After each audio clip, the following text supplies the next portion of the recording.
മനുഷ്യനെ സംബന്ധിച്ചിടത്തോളം അറിവില്ലായ്മ അവന്റെ ജീവിതത്തിൽ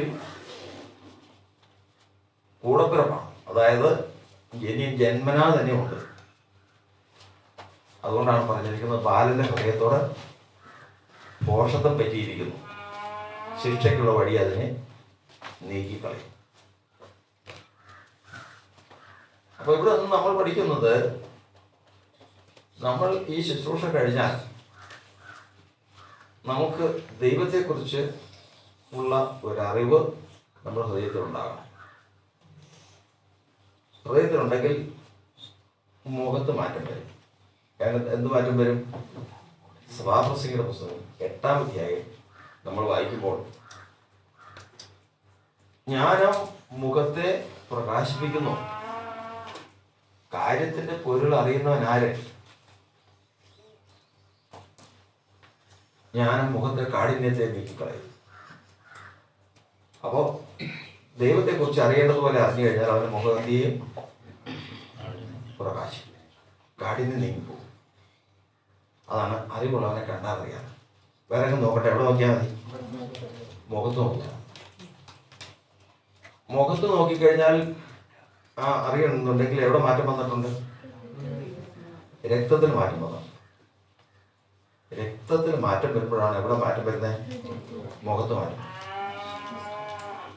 ഒരാൾ ഒരു സ്ഥലത്ത് ഇരിക്കുക, വളരെ വിഷമിച്ചിങ്ങനെ ഇരിക്കുക. അപ്പൊ അയാൾ ചെവിയിൽ ചെന്ന് പറഞ്ഞ്, മോൻ പാസ്സായി, ഫസ്റ്റ് ക്ലാസ് ഉണ്ട് എന്ന് പറഞ്ഞു. പെട്ടെന്ന് അയാളുടെ മുഖം മാറി, നല്ല ബൾബ് പോലെ പ്രകാശിക്കുന്നു പറയില്ല, അതുപോലെ.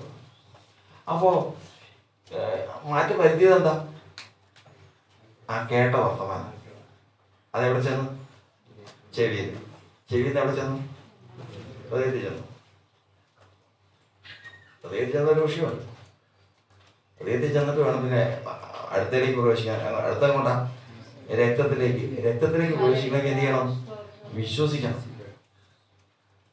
ഈ പറഞ്ഞ ആളൊരു കള്ളനാണെങ്കിൽ, അല്ലെങ്കിൽ വിശ്വസിക്കാത്തവനാണെങ്കിൽ ഈ പറഞ്ഞ് വിശ്വസിക്കുമോ? അപ്പൊ മുഖത്തിന് മാറ്റം വരുമോ? ഇല്ല. പറഞ്ഞ വിശ്വസ്തനായപ്പോ അയാൾ പറഞ്ഞത് എന്ത് ചെയ്തു? വിശ്വസിച്ചപ്പോ എങ്ങോട്ട് കിടന്നു? രക്തത്തിലേക്ക് കിടന്നു. അപ്പൊ എവിടെ മാറ്റുന്നു? മുഖത്ത് മാറ്റും. അതിനെക്കുറിച്ച് തന്നെ നമുക്ക് വളരെ ഇനിയും തുടർന്ന് ഉള്ള കാലങ്ങളിൽ നമുക്കൊട്ടും അമാന്തിക്കാതെ, ഇത് നിർത്തിക്കളയാതെ നമുക്ക് ഗ്രഹിപ്പാനുള്ള സാഹചര്യം കർത്താവ് തരട്ടെ. ഉള്ള ഒരു സാഹചര്യവും നഷ്ടപ്പെടുത്തി കളയാതെ നമ്മൾ മരിക്കുന്നതിന് മുമ്പ്, ജീവിതം അസ്തമിക്കുന്നതിന് മുമ്പ് നമ്മുടെ ഉടയവനെ അറിയേണ്ടതുപോലെ ഒന്ന് അറിഞ്ഞാൽ, അറിയേണ്ടതുപോലെ. ഈ ലോകത്തില് ദൈവത്തെ അറിയാവുന്നവരാണ് അധികവും. എല്ലാവരും ദൈവത്തെ അറിയാം. പക്ഷേ യഥാർത്ഥത്തിൽ ദൈവം എങ്ങനെയായിരിക്കുന്നു എന്നുള്ളത് പോലെ അറിയുന്നവരുണ്ടോ? അത് അത്യല്പം. അതാണ് ഈ ചെറിയ ആട്ടിൻകൂട്ടം എന്ന് പറയുന്നത്. അല്ലെങ്കിൽ അത് പറയും, ഒരു കൂട്ടര് ഇങ്ങനെ പറയുമ്പോൾ അതങ്ങനെ പറയും, ഒരു കൂട്ടര് ദൈവം 3 പറയുമ്പോൾ അതങ്ങനെ പറയും, അല്ല 1 പറയുമ്പോൾ അതിനങ്ങനെ പറയും, ഇനി 1 പറയുമ്പോൾ അതാ ശരി, ഇനി അതെങ്ങനെയാ 1 അതറിയാം. അപ്പോ അജ്ഞതയിലാണ് ലോകം മുമ്പോട്ട് പോയിക്കൊണ്ടിരിക്കുന്നത്. അതുകൊണ്ട് നമുക്ക് അങ്ങനെ പോയാൽ പോരാ. നിന്റെ സകല പ്രയത്നത്താലും ജ്ഞാനം സമ്പാദിച്ചു കൊള്ളാം. നമ്മുടെ സകല അധ്വാനത്താലും എന്ത് പ്രാപിക്കണം? ആരെ കുറിച്ചുള്ളത്? ദൈവത്തെ. അതാണ് നമ്മുടെ മുതൽ. ബാക്കിയുള്ളതെല്ലാം നഷ്ടപ്പെട്ടു പോകും, എല്ലാം പോകും. നമ്മൾ സമ്പാദിക്കുന്ന ധനം പോകും, ബന്ധുക്കൾ പോകും, സ്വാധീനം പോകും, പ്രതാപം പോകും, എല്ലാം പോകും. ഇത് മാത്രം പോകില്ല. ഏത്? ജ്ഞാനം വിലയേറിയ ധനമാണ്. അതിന് തക്കതായ ഒരു ധനമില്ല. അടുത്ത കാര്യം, ദൈവത്തിന് ഏറ്റവും നിർബന്ധമുള്ള ഒരു കാര്യമാണ് തെറ്റായ രീതിയിൽ ഒരാൾ ദൈവത്തെ മനസ്സിലാക്കുക എന്നുള്ളത്. തെറ്റായ രീതിയിൽ. ഒരിക്കൽ ഒരു യുദ്ധത്തിന് പോയി കഴിഞ്ഞപ്പോ ആ യുദ്ധത്തില്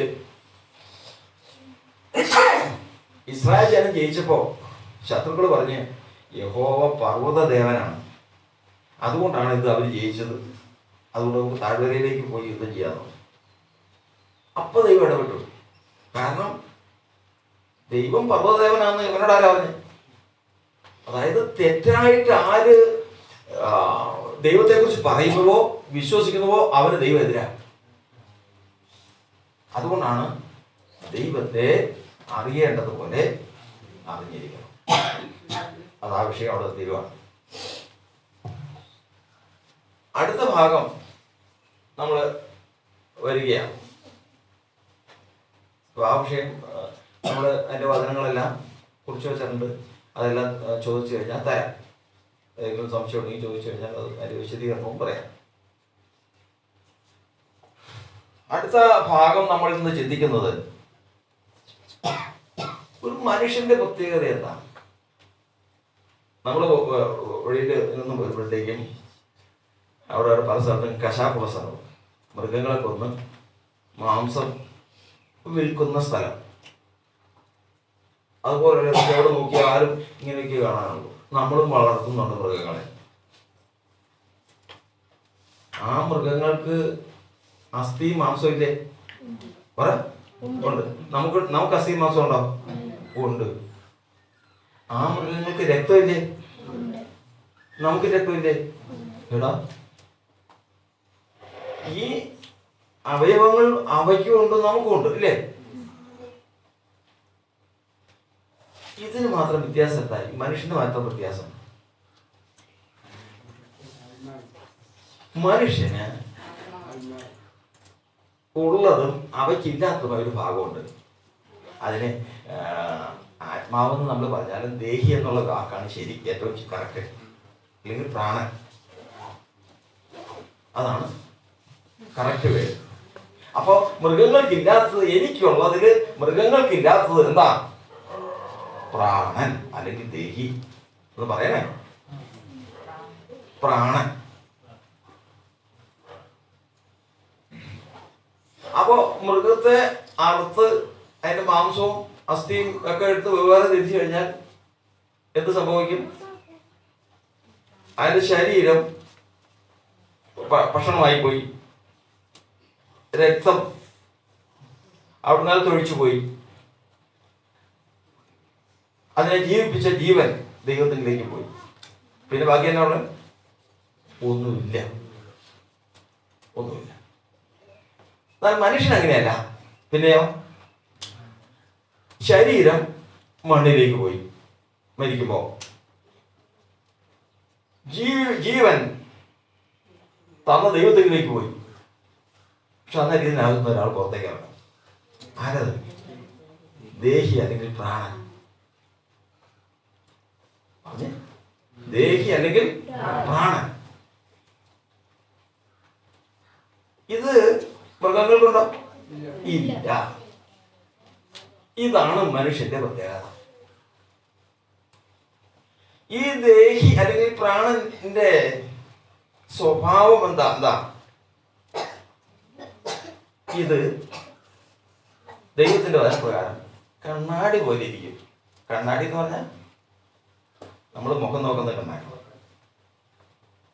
കണ്ണാടിയുടെ സ്വഭാവമാണിത്. കണ്ണാടിയുടെ സ്വഭാവം എന്താ? നോക്കുന്നവന്റെ കാര്യം അതില് രൂപം അതിൽ പ്രതിഫലിക്കും. അതാണ് അതിന്റെ പ്രത്യേകത. അപ്പൊ ദൈവം മനുഷ്യനെ സൃഷ്ടിക്കുമ്പോൾ മൃഗങ്ങൾക്കില്ലാത്തത് സൃഷ്ടിച്ചിരിക്കുന്നതാണ് ദേഹി അല്ലെങ്കിൽ പ്രാണൻ. അതിന്റെ സ്വഭാവം എന്താ? കണ്ണാടി പോലെയാണ്. ഈ കണ്ണാടിയില്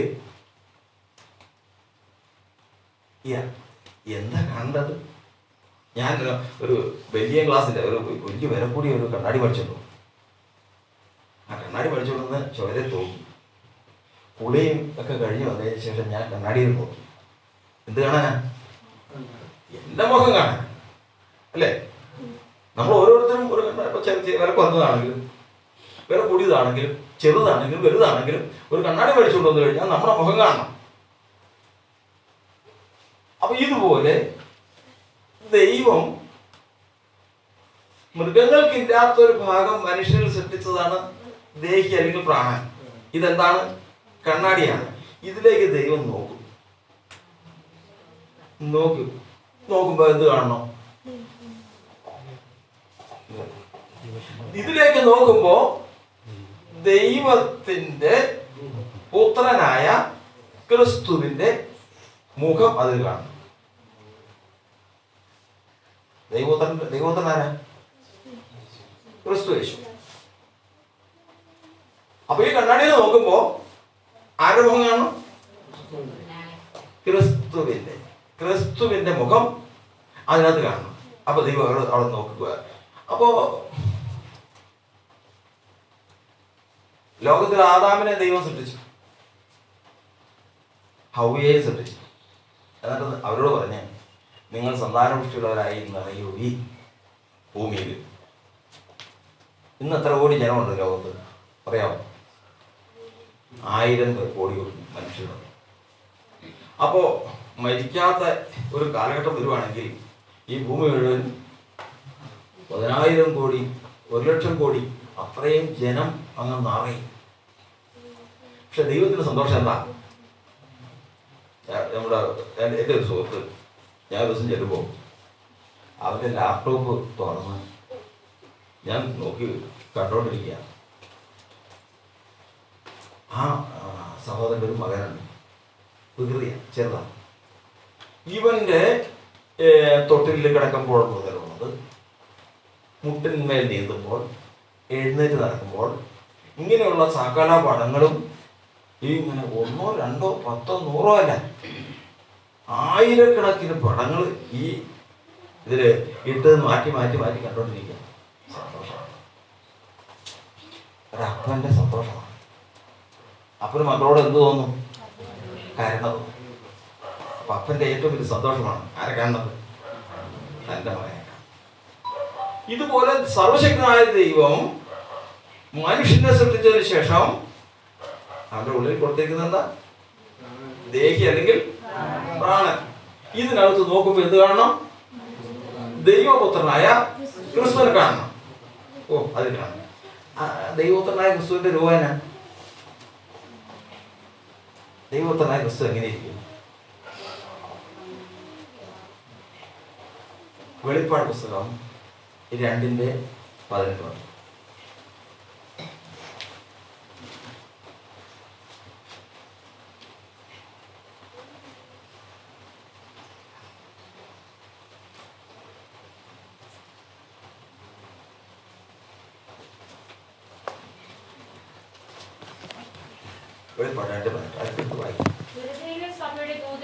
തുയത്തൈരയില് എല്ലാവരും ഒരാളെടുത്ത് വായിച്ചാൽ എല്ലാവരും അതിന്റെ കൺഫേം ചെയ്ത് പോകണം. തുയത്തൈരയിലെ സഭയുടെ ദൂതൻ എഴുതുക, അഗ്നിജ്വാലയ്ക്കുള്ള കണ്ണും വെള്ളോട്ടിന് സദൃശമായ കാലും ഉള്ള ദൈവപുത്രനല്ലേ ചെയ്യുന്നത്. അപ്പൊ ഈ ദൈവപുത്രന്റെ രൂപം എന്ന് പറഞ്ഞ് കണ്ണെങ്ങനെ ഇരിക്കുന്നു? അഗ്നിജ്വാല. കാല് വെള്ളോട്ട് സദൃശ്യം. മുഖം എങ്ങനെ ഇരിക്കുന്നു? അവിടെ പല സ്ഥലങ്ങളുണ്ട്. മുഖം സൂര്യനെ പോലെ. വായിൽ നിന്ന് ഇരുവായത്തുള്ള വാൾ പുറപ്പെടുന്നു. ഇങ്ങനെ ആ രൂപമാണ്. ആരുടെ രൂപ? ദൈവപുത്രൻ അല്ലെങ്കിൽ ക്രിസ്തുവിന്റെ രൂപം. അപ്പൊ ഇത് നോക്കുമ്പോ ദൈവം മനുഷ്യനെ സൃഷ്ടിച്ചതിന് ശേഷം നോക്കുമ്പോ അവന്റെ ഹൃദയത്തിലേക്ക് നോക്കുമ്പോൾ അവിടെ എന്ത് കാണണം?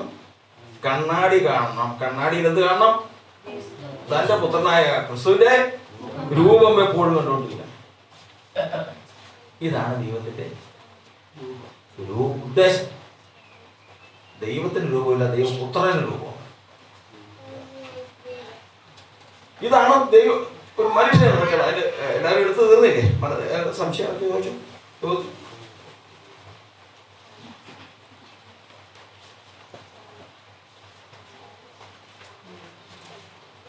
കർത്താവിന് സ്തോത്രം. അപ്പൊ ഇത്രയും കാര്യങ്ങൾ നമ്മൾ ചോദിച്ചു, നമ്മൾ പഠിച്ചു. എന്താണ്? ദൈവം മനുഷ്യനെ സൃഷ്ടിച്ചു. മൃഗങ്ങളെക്കാൾ ഉപരി മനുഷ്യനിൽ കൊടുത്ത ഒരു ഭാഗമാണ് പ്രാണൻ അല്ലെങ്കിൽ ദേഹി. ഈ ദേഹിക്ക് കണ്ണാടിയുടെ സ്വഭാവമാണ്. അതിൻ്റെയൊക്കെ വചനം ചോദിച്ചോളണം, എല്ലാം വചനം എടുത്തു തരും. കണ്ണാടി സ്വഭാവമാണ്. ഈ കണ്ണാടിയിൽ എന്ത് കാണണം? തൻ്റെ പുത്രനായ ക്രിസ്തുവിന്റെ രൂപം കാണണം. അപ്പൊ ഇങ്ങനെ സന്തോഷമായിട്ട് നോക്കിക്കൊണ്ടിരിക്കുക. ആദാമ ഹൗവയൊക്കെ നടക്കുമ്പോൾ ആദാമിന് ഇങ്ങനെയുള്ളവരുടെ മുഖത്തു നിന്ന് ദൈവം മാറ്റില്ല, കണ്ണ് മാറ്റില്ല. അതാണ് യോബിന്റെ പുസ്തകം 36-ാം അധ്യായത്തിൽ എഴുതിയിരിക്കുന്നത്. എന്താണെന്നറിയാമോ? യഹോവ നീതിമാന്മാരിൽ നിന്ന് തന്നെ കടാക്ഷം മാറ്റില്ല. എപ്പോഴും നോക്കിക്കൊണ്ടിരിക്കും, ഇതിലേക്ക് തന്നെ നോക്കിക്കൊണ്ടിരിക്കും. അതാണ് ദൈവം ഒരു മനുഷ്യനെ കുറിച്ച് ഉദ്ദേശിക്കുന്നത്. പക്ഷേ ഇത് വേറെ ആൾ കണ്ടോണ്ട് നോക്കുക. ആരാന്നറിയാം? ദൈവത്തിന്റെ എതിരാളി. ഭയങ്കര ഒരാള് ഒരു സൃഷ്ടി നടത്തിയതിനു ശേഷം സൃഷ്ടികർത്താവ് മനുഷ്യന്റെ ഹൃദയത്തിലേക്ക് നോക്കി തന്റെ പുത്രനെ പ്രകാശിപ്പിക്കുന്ന തരത്തില് നോക്കിക്കൊണ്ടിരിക്കുന്നു. അവൻ അവിടെ നിന്ന് പണി തുടങ്ങി. ഇവിടുത്തെ വ്യവസ്ഥ എന്ന് പറയുന്നത് അടുത്തത്. ഇപ്പൊ ഇത്രയും ഭാഗങ്ങൾ മനസ്സിലാകാത്തവർ ചോദിച്ചോ, ഏതെങ്കിലും തരത്തിൽ സംശയമോ ഏതെങ്കിലും തരത്തിൽ ഒരു അത് അങ്ങനെയാണോ എന്ന് ഏതെങ്കിലും തരത്തിലുള്ള ആളുകളോടേക്ക് ചോദിക്കാം. കുന്നുകളാകാലും വൻപാർവത നിരയും തന്നിടം േട്ടുവെന്മാറിയെന്നാലും കുന്നുകളാകലും വൻപാർവത നിരയും തന്നിടം േട്ടുവെന്മാറിയെന്നാലും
അപ്പോൾ നമ്മളൊരു യാത്രയാണ്. അതിൽ ഒന്നാമത്തെ ഘട്ടം ദൈവത്തെക്കുറിച്ച് അറിയുക, രണ്ടാമത്തെ ഘട്ടം മനുഷ്യനെ കുറിച്ചുള്ള ദൈവത്തിൻ്റെ ഉദ്ദേശം. മനുഷ്യൻ്റെ ദേഹി എന്നത് കണ്ണാടിക്ക് സമമാണ്.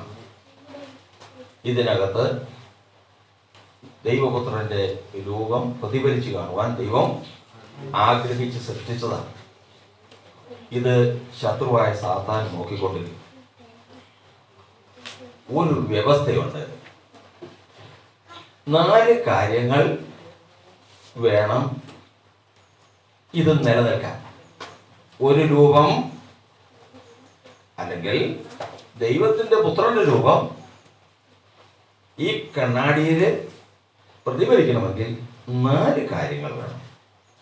1, ദൈവത്തെ വിശ്വസിക്കണം. രണ്ടാമത്തത് ദൈവത്തെ അനുസരിക്കണം. മൂന്നാമത്തത് ദൈവത്തെ ഭയപ്പെടണം. നാലാമത്തത് ദൈവത്തെ സ്നേഹിക്കണം. ഈ 4 കാര്യങ്ങൾ ഉണ്ടെങ്കിലേ, ഈ 4 കാര്യങ്ങൾ ഉണ്ടെങ്കിൽ മാത്രമേ ഇത് നിലനിൽക്കുള്ളൂ. ഇത് ശത്രു നോക്കിക്കൊണ്ട് നിൽക്കുക. ശത്രു നോക്കിക്കൊണ്ട് നിൽക്കുമ്പോ ഇവനെ ഇതിൽ നിന്ന് തെറ്റിക്കാനായിട്ട് അടുത്ത് ചെന്ന് വഞ്ചിച്ചു. ചോദിച്ചു, ഹൗവയോട് ചോദിച്ചു, ഈ തോട്ടത്തിൽ നിൽക്കുന്ന വൃക്ഷത്തിന്റെ ഫലം തിന്നരുതെന്ന് ദൈവം കൽപ്പിച്ചിട്ടുണ്ടോ? അവള് പറഞ്ഞില്ല, ഞങ്ങൾ തിന്നാം. തോട്ടത്തിന്റെ നടുവിലൊരു വൃക്ഷം നിൽക്കുന്നു, ആ വൃക്ഷത്തിന്റെ ഫലം തിന്നരുത്, തൊടുകയും അരുതെന്ന് കൽപ്പിച്ചിട്ടുണ്ട്. അപ്പൊ അവൻ പറഞ്ഞ്, എന്നാലോ തിന്നുന്ന നാളിൽ മരിക്കില്ല. ഇപ്പൊ ദൈവം പറഞ്ഞാലും വിരുദ്ധം പറയുക, മരിക്കില്ല. ഒരു കാര്യം കൂടെ ഉണ്ട്, ഇതെന്ന് തിന്നുന്നോ അന്ന് നിങ്ങൾ ദൈവത്തെ പോലെയാവും. ദൈവത്തെ പോലെയാകുമെന്ന് ദൈവത്തിനറിയാം. അതാണ് ഈ കാര്യം. ഈ വാക്ക് കേട്ടതിന് ശേഷം ഹൗവ ഫലത്തിലേക്ക് നോക്കിയപ്പോൾ അത് കൊള്ളാലോ, ഇന്നുവരെ അത് കണ്ടിട്ടില്ല. അതായി പറയാൻ ദുരുപദേശം കേട്ടുകഴിച്ച് പിന്നെ ആ കണ്ണുകൊണ്ട് നോക്കിക്കഴിഞ്ഞാലുള്ള പ്രശ്നമാണ്. സത്യോപദേശം കേട്ട് കഴിഞ്ഞാൽ കാണുന്നതല്ല, ദുരുപദേശം കേട്ടാൽ കാണുന്നത്. ഈ പിശാചെന്ന് പറഞ്ഞ ഈ വാക്ക് കേട്ട് ഉപദേശം കേട്ടതിന് ശേഷം നോക്കിയപ്പോൾ ആ വൃക്ഷഫലം കാണാൻ ഭംഗിയുള്ളതും തിന്മാൻ നല്ലതും ജ്ഞാനം പ്രാപിക്കാൻ കാമ്യവും ഉണ്ട്. എന്ത് ഭംഗിയത്! നല്ല നല്ല ഭക്ഷണത്തിൽ നല്ല തിന്നാൻ നല്ല ഭക്ഷണം കർത്താവ് പറഞ്ഞു വേണ്ടെന്ന് ഫലം പറിച്ചു തിന്നു. എന്തൊക്കെ സംഭവിച്ചു? ദൈവത്തിന്റെ വിശ്വാസം പോയി. ആരെ വിശ്വസിച്ചു? സാത്താനെ വിശ്വസിച്ചു. സാത്താനെ അനുസരിച്ചു. ദൈവഭയം പോയി, സാത്താനെ ഭയപ്പെട്ടു. അവളുടെ ജീവിതത്തിൽ ഇത് ചെയ്ത ആ സമയത്ത് പോയി. ഏത് പോയി? കണ്ണാടിയിൽ നിന്ന് ഈ പ്രതിഫലനം പോയി. ഏത് കണ്ണാടിയിൽ? പ്രാണനിൽ നിന്ന് ഈ ആളുടെ രൂപം പോയി. അനുരൂപം അഗ്നി ജ്വാലക്കത്തുള്ള കണ്ണും വെള്ളോട് സദൃശമായ കാലും മുഖം സൂര്യനെ പോലെ പ്രകാശിക്കുന്നത്, വായിൽ നിന്ന് ഇരുവായത്തുള്ള ആൾ പുറപ്പെട്ടു വരുന്നതുമായ ഭയങ്കര രൂപം അതിന്റെ പ്രതിച്ഛായ മാറി. അന്നേരം വന്നതാണ് റോമാലേഖനം 1-ാം അധ്യായത്തിന്റെ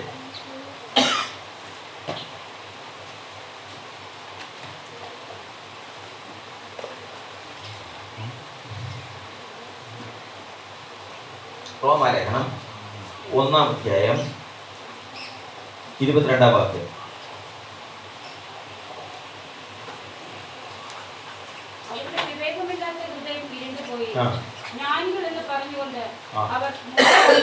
ജ്ഞാനികളെന്ന് പറഞ്ഞുകൊണ്ട് അവർ മൂഢരായി പോയി. അക്ഷയനായ ദൈവത്തിന്റെ തേജസ്സിനെ ഇത്ര നാളും എന്ത് കണ്ടായിരുന്നു? കണ്ണാടിയില് ദൈവ തേജസ്സിന്റെ കർത്താവാണ് യേശു. ദൈവപുത്രൻ ക്രിസ്തു പറഞ്ഞ തേജസ്സിന്റെ കർത്താവാണ്. ആ തേജസ് മാറിയതിനു ശേഷം ആ സ്ഥാനത്ത് എന്ത് വന്നു? ക്ഷയമുള്ള മനുഷ്യൻ, പക്ഷി, നാൽക്കാലി, ഇഴജാതി എന്നിവയുടെ രൂപസദൃശമാക്കി മാറ്റിക്കളഞ്ഞു. അപ്പോ ഇന്ന് അതിനുശേഷമാണ് ഈ ആരാധന തുടങ്ങിയത്. ഏത് ആരാധന? മനുഷ്യനെ ആരാധിക്കുക, പാമ്പിനെ ആരാധിക്കുക,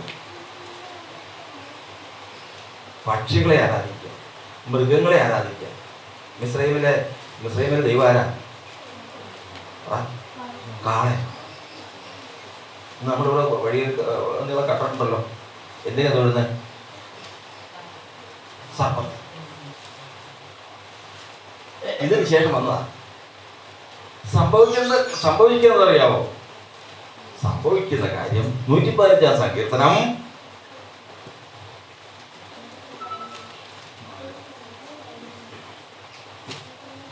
115 സങ്കീർത്തനം 4 മുതൽ വായിക്കും. കേൾക്കണം. അവരുടെ വിഗ്രഹങ്ങൾ പൊന്നും വെള്ളിയുമാകുന്നു. എന്താ അവരുടെ എന്ത് വിഗ്രഹങ്ങൾ? ഏറ്റവും പ്രധാനപ്പെട്ട പോയിന്റിലേക്കാണ് വരുന്നത്. അതുകൊണ്ട് ആരും ശ്രദ്ധിച്ചിരിക്കൊന്നും മനസ്സിലാവില്ല. കുറിച്ചുതരാം, ഒന്നും ശ്രദ്ധിക്കും. അവരുടെ വിഗ്രഹങ്ങൾ പൊന്നും വെള്ളിയുമാകുന്നു. മനുഷ്യരുടെ കൈവേല തന്നെ. അവയ്ക്ക് വായുണ്ടെങ്കിലും സംസാരിക്കുന്നില്ല, കണ്ണുണ്ടെങ്കിലും കാണുന്നില്ല, അവയ്ക്ക് ചെവിയുണ്ടെങ്കിലും കേൾക്കുന്നില്ല, മൂക്കുണ്ടെങ്കിലും മണക്കുന്നില്ല, അവയ്ക്ക് കൈയുണ്ടെങ്കിലും സ്പർശിക്കുന്നില്ല, കാലുണ്ടെങ്കിലും നടക്കുന്നില്ല, തൊണ്ട കൊണ്ട് സംസാരിക്കുന്നതുമില്ല. അവയെ ഉണ്ടാക്കുന്നവർ അവയെ പോലെയാകുന്നു. അവയിൽ ആശ്രയിക്കുന്ന ഏവനും അങ്ങനെ തന്നെ. അപ്പൊ അതായത് ഒരു സ്ഥലത്ത് ചെന്ന് കഴിഞ്ഞപ്പോ അയാള് ആ ദേശത്തിലെ ഒരു ദേവനെ കുറിച്ച് എനിക്കെല്ലാം തരുന്നത് ഇരിക്കുന്നതാണ്. നോക്കിയപ്പോ മൂക്കില്ലാത്തൊരു സാധനം, ഒരു കല്ല് കൊണ്ട് ഉണ്ടാക്കിയ ഒരു വിഗ്രഹം. അവനെന്നെ കൊടുക്കുന്ന ആരാ? ഇതാണ്. പക്ഷെ ഒരു കാര്യമുണ്ട്, ഏതൊക്കെ അതിനെ പറഞ്ഞ അനുസരിക്കാതെ ഞാൻ പോയിട്ടുണ്ടെങ്കിൽ അന്ന് ഞാൻ ശിക്ഷ മേടിക്കും. ഭയം ആരെയാ? ഈ കല്ലുകൊണ്ട് ഉണ്ടാക്കിയ സാധനത്തെ വായിച്ചിട്ടില്ലേ? അവർ കല്ലിനോട് എന്നെ പ്രസവിച്ചവളെ എന്ന് പറയുന്നു. വായിച്ചിട്ടുണ്ടോ? പ്രസവിച്ചവളെ എന്ന് പറഞ്ഞാൽ അതിന്റെ അർത്ഥന അവിടെ ആ അമ്മ, ഇവിടെ ഈ അമ്മ കേട്ടില്ലേ? ഇവിടെ ഇപ്പൊ തോന്നിയാമല എന്നുണ്ടെങ്കിൽ തോന്നിയാമല അമ്മ, അങ്ങനെ ഒരു ഒന്നുണ്ടാവും എവിടെയെങ്കിലും. എൻ്റെ അടുത്ത് അമ്മ അച്ഛനോട് ഉണ്ടാവും. അതൊക്കെ ഇരിക്കുക. അപ്പൊ കഥാവ് പറയാണ്, അവര് പറയാതെ കേട്ടോ, എന്നാ ഊമ കല്ലിനെ നോക്കിച്ച് എന്നെ പ്രസവിച്ചു. അതാ എൻ്റെ അമ്മയെന്ന് പറയുന്നതാണ് പറഞ്ഞാൽ. അത് ലോകത്ത് സംഭവിക്കുന്ന ഒരു കാര്യമാണ്. അപ്പൊ അവിടെ പ്രധാനപ്പെട്ട നമ്മുടെ പോയിന്റിലേക്ക് വരിക. അവയെ ഉണ്ടാക്കുന്നവർ അവയെ പോലെയാകുന്നു, അവയെ ആശ്രയിക്കുന്ന ഏവരും അങ്ങനെ തന്നെ. അപ്പൊ ഇവ പറയാ, എനിക്കെല്ലാം തരുന്നത്. എനിക്ക് എന്തെങ്കിലും പരാതി ഉണ്ടെങ്കിൽ ഞാൻ അവിടെ ചെന്ന് പറയും, എനിക്ക് തരും. എൻ്റെ ജീവൻ പോയാലും ഞാൻ അതിനെ ഒരു അമ്പലം പണിയാൻ പോകും, ഒരു വില പണിയാൻ പോവാം. അപ്പൊ അവൻ ഏറ്റവും വലിയ വിശ്വാസം, ഏറ്റവും വലിയ സ്നേഹാരോടാ, ഏറ്റവും ഭയാരോടാ, ഏറ്റവും അനുസരണാരോടാ? ഈ സാധനത്തിന്. അവയിൽ ആശ്രയിക്കുന്ന ഏവരും വേറെ വിഷയം. മരണ ദിവസം വന്നു. മരണ ദിവസം വന്നു കഴിഞ്ഞപ്പോഴേക്കും ശരീരത്തിൽ നിന്ന് പുറത്തേക്ക് ഇറങ്ങണം. ഏത്? മറന്നുപോയി. പ്രാണൻ അല്ലെങ്കിൽ ദേഹി പുറത്തേക്ക് ഇറങ്ങണം. ദേഹി എന്താ? കണ്ണാടിയാ. കണ്ണാടി. ഇത് ദേഹി പുറത്തേക്ക് ഇറങ്ങുന്ന സമയം വന്നു.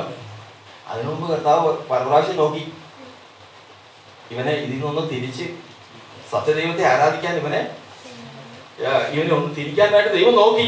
പക്ഷെ ഒന്നും സമ്മതിച്ചില്ല. അതിന് ഭവിഷ്യത്ത് നമുക്ക് ചിന്തിക്കാം. അവസാനം അവന്റെ പാപത്തിൽ മരിച്ചു. അപ്പൊ ഈ പറഞ്ഞ ആള് നമസ്കരിച്ചും ആരാധിച്ചും മരിച്ചു. മരിച്ച് ദേഹി പുറത്തേക്ക് ഇറങ്ങി.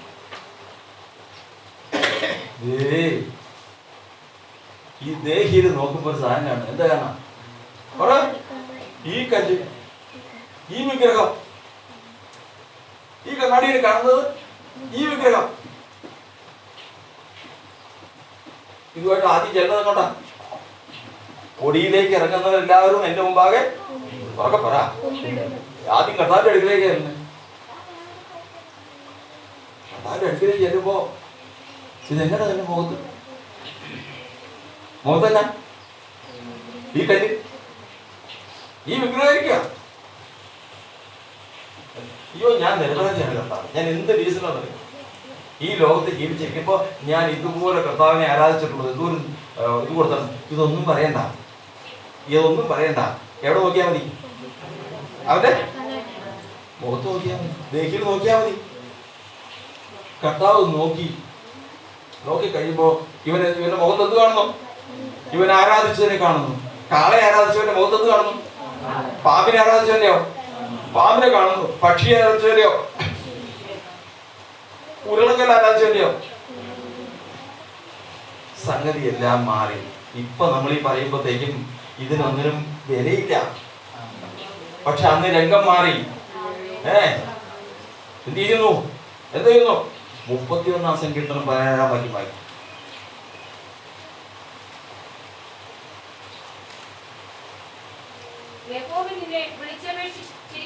യഹോവ നിന്നെ വിളിച്ചപേക്ഷിച്ചുകൊണ്ട് ഞാൻ ലജ്ജിച്ചു പോകരുതേ. എങ്ങനെ ഇരിക്കുന്നു? അങ്ങ് ഓടി അങ്ങ് ചെന്ന് കർത്താവിന്റെ അടുക്കൽ ചെന്ന് കഴിഞ്ഞപ്പോഴത്തേക്കും മനസ്സിലായി. ചില തൂക്കണുണ്ടോ? അതിനെ കുറിച്ച് ഇപ്പൊ പറയാനില്ല. ആ മരണസമയം ആകുമ്പോഴത്തേക്കും ഉണ്ടല്ലോ ഈ ഇത് എതിരെ വരും കൊണ്ടുപോകാനുള്ളത്. ഇവൻ സത്യദൈവത്തെ വിട്ട് അന്യദൈവങ്ങൾ ആരാധിച്ചവനെ അവൻ ശരീരത്തിൽ നിന്ന് ഈ ദേഹി വേർപെടാൻ നേരത്ത് എന്ത് കേൾക്കുന്ന ഘോരനാദം കേൾക്കുന്ന ഈ ഒരു ഭയങ്കര അലർച്ചയാണ് ഇവനെ കൊണ്ടുപോകാൻ വന്നിരിക്കുന്ന. ഇന്ന് കർത്താവ് യേശു നമുക്ക് വേണ്ടി ചെയ്തത് എന്താന്ന് പലപ്പോഴും നമുക്ക് അറിയാൻ പാടില്ലല്ലോ. ഇത് പഠിച്ചാൽ എന്താണ് യേശു എനിക്ക് വേണ്ടി ചെയ്തതെന്ന്. സകല ഭക്തന്മാരുമായുള്ളവരെ കൂടി വരുവീൻ, അവൻ എന്റെ പ്രാണന് വേണ്ടി ചെയ്തത് അവൻ ഇവിടെ ഉണ്ടെന്ന്. ഇതിന്റെ അടിസ്ഥാനം അവനാ, തല അവനാ. കർത്താവിന് സ്തോത്രം. അവന്റെ നാമത്തിലാണ് നമ്മുടെ ഈ ശുശ്രൂഷ നടത്തുന്നത്. അവിടെ നിന്ന് മാറി ശരീരത്തിൽ നിന്ന് ഇത് വിട്ടു. അവന്റെ മുമ്പാകെ ചെന്നു. മുഖത്ത് കാണുന്ന ഒരു നീതീകരണം വേണ്ട. ഇങ്ങനെ ചെല്ലുമ്പോ ഏറ്റവും വൃത്തികെട്ട മുഖം ആരായിരിക്കും എന്നറിയോ? ജാരസംഖ്യ ഉള്ളതല്ലേ. അതിലേക്ക് തിരിഞ്ഞാൽ വേറെ വഴിക്കാൻ പോകും. അതുകൊണ്ട് ഞാൻ അവിടെ വെച്ച് നിർത്തുക. അപ്പൊ ഇവിടെ നിന്ന് പറഞ്ഞപ്പോൾ ഒന്നും പറയാനില്ല. അവൻ പാതാളത്തിൽ പോയി എന്ത് ചെയ്തിരുന്നു? മൗനമായിരുന്നു. മൗനം വെറുതെ മൗനമായിരിക്കല്ല, അവനെ ലജ്ജിച്ചോരുമായിരുന്നു. ലജ്ജിച്ച്. കാരണം മുഖം ഉയർത്തി കഴിഞ്ഞാൽ എന്താ കാണണേ? ആളെ മുഖം ഉയർത്തി കഴിഞ്ഞാൽ പാമ്പ്. ദൈവത്തിന് ശത്രുവിനെ കാണണേ. പാമ്പിന്റെ രൂപം എന്ന് പറഞ്ഞു കഴിഞ്ഞാൽ ശരിക്ക് ദൈവത്തിന്റെ എതിരാളിയുടെ നിന്ന് അതായത് അവൻ വീഴുന്നതിന് മുമ്പ് ഒരു മഹാ രൂപമായിരുന്നു അവന്റെ. ഭയങ്കര രൂപമായിരുന്നു. അവനല്ല ഇങ്ങനെ മോശക്കാരനൊന്നുമല്ലായിരുന്നു. അത്ര ഭയങ്കര. അവൻ വീണതിന് ശേഷം ഈ നിലയായിപ്പോയവന്റെ പ്രതിഫലനമാണ് എവിടെ കാണണേ? കണ്ണാടി കാണണേ.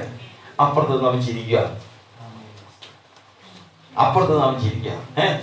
ദൈവമായിട്ട് ഒരുമിച്ച് കൈ കോർത്ത് പിടിച്ച് നടന്നവൻ, ദൈവത്തിന്റെ സ്വരൂപത്തിനും ഛായയിലും ശ്രദ്ധിച്ച് നടന്നവൻ. അവൻ എന്നോട് കളിച്ചതാ. ഇപ്പൊ എങ്ങനെയുണ്ട്? നമ്മൾ പറയില്ലേ ഏതെങ്കിലും സൂചിച്ചെടുത്ത് ചെല്ലുമ്പോ വേണ്ട ഞങ്ങൾക്ക് രക്ഷയുണ്ട്, നിങ്ങൾക്ക് രക്ഷ അങ്ങോട്ട് വേണോ?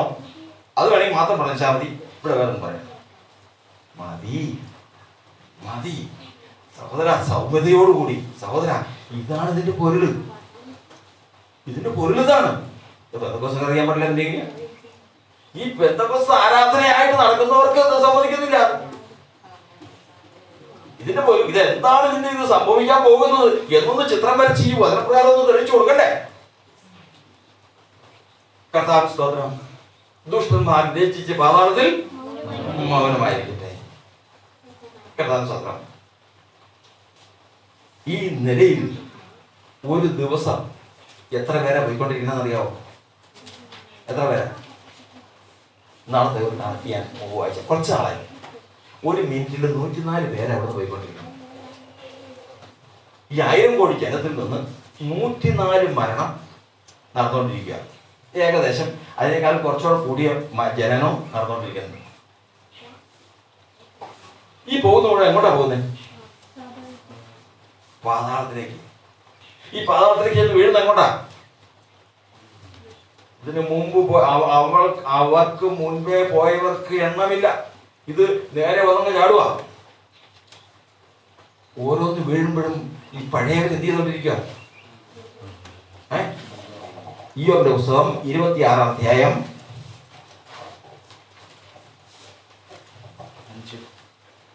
26-5 വെള്ളത്തിനും അതിലെ നിവാസികൾക്കും കേട്. ശ്രദ്ധിക്കണേ. ഇതെല്ലാം അത് നോട്ടായിട്ട് തരും. ഏതെങ്കിലും ഒരു ആശയം പറഞ്ഞതിന് ശേഷം അതിന് സംശയം ചോദിക്കുമ്പോഴത്തേക്കും സ്ഥലം വിട്ട് പോകുന്ന പരിപാടിയൊന്നുമില്ല. അറിയില്ലാത്തത് അറിയില്ല, അറിയാവുന്നത് പ്രകാരം പറയും. അതുകൊണ്ട് നിങ്ങൾ ഏത് വിഷയം ചിത്രം വരെ നമുക്ക് വരച്ച് നമുക്കൊരു ചാർട്ടിടാം. നിങ്ങൾ ഒരു കുറച്ച് ദിവസത്തേക്ക് അത് ചിന്തയിൽ ഉറയ്ക്കുന്ന വരെ നമുക്കൊരു ചാർട്ടിട്ട് പഠിക്കാം. അതായത് ദൈവം ഇങ്ങനെ ഒരു ബുദ്ധി തോന്നിച്ചതല്ലേ. അതുകൊണ്ട് ഇത് വടിയാമണ്ണം ഹൃദയത്തിൽ ഗ്രഹിച്ചാൽ എവിടെ മാറ്റം വരും? മുഖത്ത് മാറ്റം വന്നതിന്റെ അർത്ഥം എവിടെ മാറ്റം വന്നിട്ടുണ്ട്? രക്തത്തിൽ മാറ്റം വന്നിട്ടുണ്ട്. രക്തത്തിൽ മാറ്റം വന്നു കഴിഞ്ഞാൽ ദേഹിയില് മാറ്റമുണ്ട്. നാളെ ഇന്ന് ഈ പറഞ്ഞത് ഓർക്കും. ഇന്ന് തോന്നിയ മല വെച്ച് സഭയിൽ വെച്ച് ആ കർത്താവിന്റെ ദാസൻ ശുശ്രൂഷിച്ചത് ദൈവമേ എത്ര ശരിയെന്ന് പറയും. നമ്മൾ കർത്താവിന്റെ സന്നിധിയിൽ ചെന്ന് അതാണ് 48-ാം സങ്കീർത്തനം പറയുന്നത്. എന്താണ്? നാം കേട്ടതുപോലെ തന്നെ സൈന്യങ്ങളെ യഹോവയുടെ നഗരത്തിൽ കണ്ടിരിക്കുന്നു. ഇന്ന് കേട്ടതുപോലെ തന്നെ കാണുന്ന ഒരു ദിവസമുണ്ട്. നാം സംശയമില്ല. അന്ന് അസംബ്ലി പോലെ നിൽക്കും ദൈവത്തിന്റെ ജനമേ. നമ്മൾ ആരും ഒഴിഞ്ഞു പോവില്ല. എല്ലാവരും കർത്താവിന് മുമ്പാകെ കണക്ക് ബോധിപ്പിക്കുന്നവരാ. വന്ന് നിൽക്കുമ്പോ അസംഖ്യം ജനം. അവിടെയാണ് വെളിപ്പാട് പുസ്തകത്തിൽ എഴുതിയിരിക്കുന്നത്, ജാതികളെ വഞ്ചിച്ച് കളഞ്ഞ പിശാച് ഈ ജനത്തെ കൊണ്ടുവന്ന് എന്ത് ചെയ്തു? വഞ്ചിച്ച് കളഞ്ഞു. ഇന്ന് നിൽക്കുമ്പോ അവരുടെ ഒക്കെ മുഖത്ത് എന്നാ ഒരു കൂട്ടത്തിന്റെ ഇടയിൽ കാളം, ഒരു കൂട്ടത്തിന്റെ ഇടയിൽ ആന, ഒരു ഇഴജാതികൾ, കല്ല്, മരം, ഇങ്ങനെയുള്ള രൂപങ്ങളുമായിട്ട് നിറഞ്ഞു നിൽക്കുമ്പോ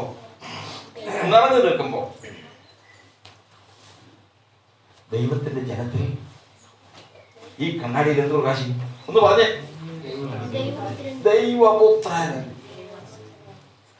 ദൈവപുത്രൻ പ്രകാശിക്കും. എങ്ങനെ? സൂര്യൻ രണ്ടുണ്ട്. ഏതൊക്കെയാ? ഒന്ന് യേശു സൂര്യൻ, ഒന്ന് ഈ ലോകത്തിന്റെ സൂര്യൻ, രണ്ട് ക്രിസ്തു സൂര്യൻ. എന്നുള്ളൊരു വചനം പറഞ്ഞു അറിയാമെങ്കിൽ എടുക്കണ്ട. 86-ാം സങ്കീർത്തനം 11-ാം വാക്യം. യഹോവയായ ദൈവം സൂര്യനും പരിചയമാകുന്നു. അപ്പൊ രാവിലെ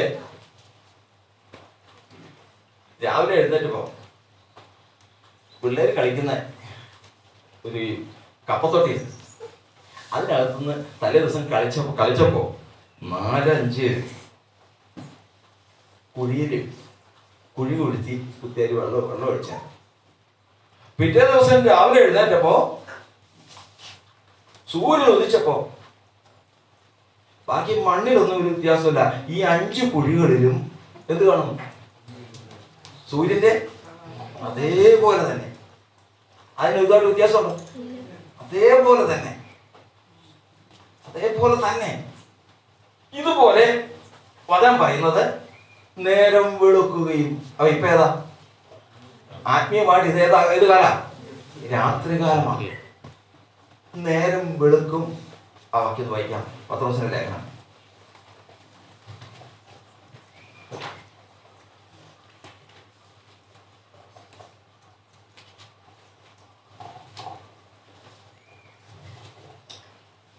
Petros 1-ാം അധ്യായത്തിന്റെ 16-ാം വാക്യം. ഞങ്ങൾ നമ്മുടെ കർത്താവായ യേശുക്രിസ്തുവിന്റെ ശക്തിയും 19 പ്രവചനവാക്യവും അധികം സ്ഥിരമായിട്ട് നമുക്കുണ്ട്. നേരം വെളുക്കും. അപ്പൊ നേരം വെളുക്കും പറഞ്ഞു കഴിഞ്ഞാൽ എന്ത് ഉദിക്കണം? സൂര്യൻ ഉദിക്കണം. ഇപ്പൊ നേരം വെളുക്കുന്ന സമയം എത്രയായി? 12 മണിയായി. അപ്പൊ ഒരു 6 മണിക്കൂറായിട്ടുണ്ട് നേരം വെളുത്തിട്ട്. ഏകദേശം 4 മണിക്കൂറായിട്ടുണ്ട്.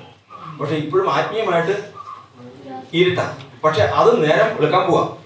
അന്ന് ഉദിക്കുന്നത് ഏത് സൂര്യനാ? നീതി സൂര്യനായ ക്രിസ്തു. ഈ ക്രിസ്തു ഉദിക്കും. നേരം വെളുക്കുമ്പോ നിങ്ങളുടെ ഹൃദയങ്ങളിൽ ഉദയ നക്ഷത്രം ഉദിക്കുകയും കർത്താവസ്തോത്രം. ഈ ഹൃദയങ്ങളിൽ എന്ത് ചെയ്യുന്ന ആദ്യം പറഞ്ഞല്ലോ, കപ്പത്തൊട്ടിയില് ഒരു 5 കുഴി ഉണ്ടാക്കി വെള്ളമിട്ടിരുന്നു. സൂര്യൻ ഉദിച്ചു കഴിഞ്ഞപ്പോ എത്ര സ്ഥലത്ത് സൂര്യൻ ഉണ്ടായി? അത് പറഞ്ഞേ, 5 സ്ഥലത്ത്. എന്താ കാരണം? അത് കുഴിയിൽ വെള്ളം കിടക്കും. ബാക്കി മണ്ണ് പ്രതിഫലിക്കില്ല, പക്ഷെ വെള്ളത്തിൽ നിന്ന് സൂര്യൻ പ്രതിഫലിക്കും. ഇതുപോലെ തങ്ങളുടെ ഹൃദയത്തിൽ വിഗ്രഹമില്ലാതെ സൂക്ഷിക്കുന്നവരുണ്ട്. ഓ, എന്തില്ലാതെ? വിഗ്രഹമില്ലാതെ. അതാ പറഞ്ഞിരിക്കുന്നത്, കർത്താവിനെ കാത്തിരിക്കുന്നവര് എങ്ങനെയുള്ളവരായിരിക്കണം? ഒരു വിഗ്രഹവും പാടില്ല. തെസ്സലോനിക്ക ലേഖനത്തിൽ എഴുതിയിട്ടുണ്ടല്ലോ. എങ്ങനെയാ? ഇത് മറിച്ച് കളയല്ലേ. ഇത് മറിച്ച് കളയാതെ ആ തെസ്സലോനിക്ക ലേഖനം കൂടെ ഒന്ന് വായിക്കാം. 1 തെസ്സലോനിക്ക ലേഖനം 1:9.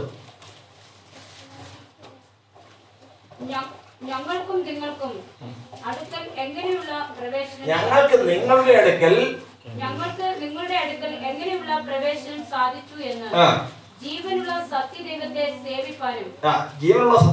സേവിപ്പാനും അവൻ മരിച്ചവരുടെ ഇടയിൽ നിന്ന് ഉയർപ്പിച്ച തന്റെ പുത്രനും വരുവാനുള്ള കോപത്തിൽ നിന്ന് നമ്മെ വിടുവിക്കുന്നവരുമായ യേശു സ്വർഗത്തിൽ നിന്ന് വരുന്നത് കാത്തിരിപ്പാനും നിങ്ങൾ വിഗ്രഹങ്ങളെ വിട്ട് ദൈവത്തിങ്കിലേക്ക് എങ്ങനെ തിരിഞ്ഞു വന്നു എന്നും. കർത്താവിനെ കാത്തിരിക്കുന്നവര് എന്തിനെ വിട്ട് തിരിയണം? അപ്പോ കല്ലും മരത്തെയും ഞാൻ ആരാധിക്കുന്നില്ല, അതാണോ ശരി? അതിനെ പറയുന്നത് ദ്രവ്യാഗ്രഹം. എന്താ? വിഗ്രഹാരാധന. ദ്രവ്യാഗ്രഹ വിഗ്രഹാരാധന. കർത്താവിനേക്കാൾ കൂടുതൽ ആരെ സ്നേഹിച്ചുവോ, ആരെ ഭയപ്പെട്ടുവോ, ആരെ അനുസരിച്ചുവോ, ആരെ വിശ്വസിച്ചുവോ, അതെന്താണ്? വിഗ്രഹാരാധന. നാളെ അത് അറിയില്ല. അതുകൊണ്ടാ ഇവിടെ വെച്ച് തന്നെ കർത്താവ് ഉടയ്ക്കുന്നത്. ഒരാൾക്കൊരു മോനുണ്ട്. ആ ആളോട് ചോദിച്ചു കഴിഞ്ഞാൽ ആരാദ്യം സ്വർഗത്തിൽ കൊണ്ടുവന്ന് ചോദിച്ചു കഴിഞ്ഞാൽ വേറെ ആരും പോകാൻ എൻ്റെ മോൻ. കാരണം അവനെ പോലെ നിഷ്കളങ്കനം. കാരണം പുള്ളി നോക്കും, അതേ നോക്കുമ്പോൾ അതേ ഉള്ളൂ. അതാണ് യാക്കോബ് നോക്കിയത്. യാക്കോബിന് എല്ലാറ്റിനെ കാര്യം വലുതേതാ? യോസഫാണ്. അതെടുത്ത് മാറ്റും. ദൈവത്തെക്കാൾ കൂടുതൽ 4 കാര്യങ്ങൾ ആരെയും പാടില്ല. ഏതൊക്കെയാണെന്ന് പറഞ്ഞു? മറന്നു പോവാ. നീ പറഞ്ഞേ. വിശ്വാസം, ഭയം, അനുസരണം, സ്നേഹം. 4 കാര്യങ്ങൾ. അത് മകനായാലും കൊള്ളാം, അപ്പനായാലും കൊള്ളാം, ഏത് രാജാവായാലും കൊള്ളാം. കാരണം ആരെങ്കിലും ക്രിസ്തുവിനേക്കാൾ കൂടുതൽ ഭയപ്പെട്ടിട്ടുണ്ടോ, വിശ്വസിച്ചിട്ടുണ്ടോ ഉണ്ടെങ്കിൽ ഇത് ശരീരം വിട്ട് ഇത് പുറത്തേക്ക് ഇറക്കുമ്പോൾ എന്ത് കാണും അതിനകത്ത്? അയ്യോ, അതിന്റെ ആളുടെ ഫോട്ടോ പടക്കണം. മകനാണ് അവന്റെ ദൈവമെങ്കിൽ എന്ത് കാണും? കർത്താവ് പറഞ്ഞു അവരുടെ ദൈവം വയറാണ്. അവരുടെ ദൈവം എന്ന് പറഞ്ഞാൽ എന്താ? വയറാണ്. അപ്പോ ഈ പോക്ക് പോവുകയാണെങ്കിൽ അവൻ ശരീരത്തിൽ നിന്ന് ഇത് വേർപെട്ട് കഴിഞ്ഞാൽ അവരുടെ മുഖത്ത് എന്ത് കാണും? അവരുടെ ശരീരത്തിലെ വയറാണ് അവന്റെ ദൈവം. അതുണ്ടാകും. ഇത് കൂടാതിരിക്കാനാണ് വിഗ്രഹാരാധന വിട്ട് ഒടുവിൽ എന്ന് പറയും. കർത്താവ് സ്തോത്രം. എന്നാൽ ദൈവത്തിന്റെ വചനം നമ്മെ പഠിപ്പിക്കുന്നത് പ്രകാരമാണ്. എന്താണെന്നറിയാമോ? നാം ശരീരം ഇവിടെ വിട്ടതിന് ശേഷം പുറത്തേക്ക് ഏത് സമയത്ത് ഇറങ്ങുമ്പോൾ നമുക്ക് അറിയാൻ പാടില്ല. ഇറങ്ങുമ്പോൾ നമ്മൾ എങ്ങനെ ഇരിക്കണം? ആ ക്രിസ്തു യേശു തേജസ്കരിക്കപ്പെട്ട് എങ്ങനെ വന്നോ അതുപോലെ തന്നെ എന്നിനെ നോക്കിയാൽ കാണണം. ഇവിടെ വചനത്തിൽ എഴുതിയിരിക്കുന്നത് യേശു എന്ന് പറയുന്ന നീതി സൂര്യൻ സ്വർഗത്തിൽ നിന്ന് വരുന്നത് കാത്തിരിക്കുക. എങ്ങനെ കാത്തിരിക്കുന്നു? വിഗ്രഹങ്ങളെ വിട്ട്. അതെ, എങ്ങനെ ഇരിക്കണം? കണ്ണാടി പോലെ ഇരിക്കണം. വരുമ്പോ എങ്ങനെ വന്നു? 2 കൊരിന്ത്യർ ലേഖനം 3-ാം അധ്യായം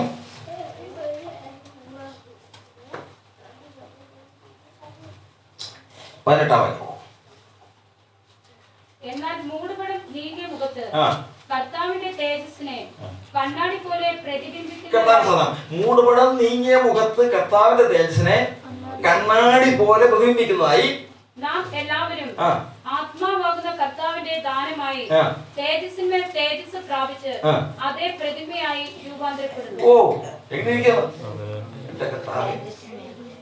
ആലത്തനാടി ഓർമ്മ അതൊക്കെ സമയമായി ആകെ പോകുന്ന ആളുകളാ.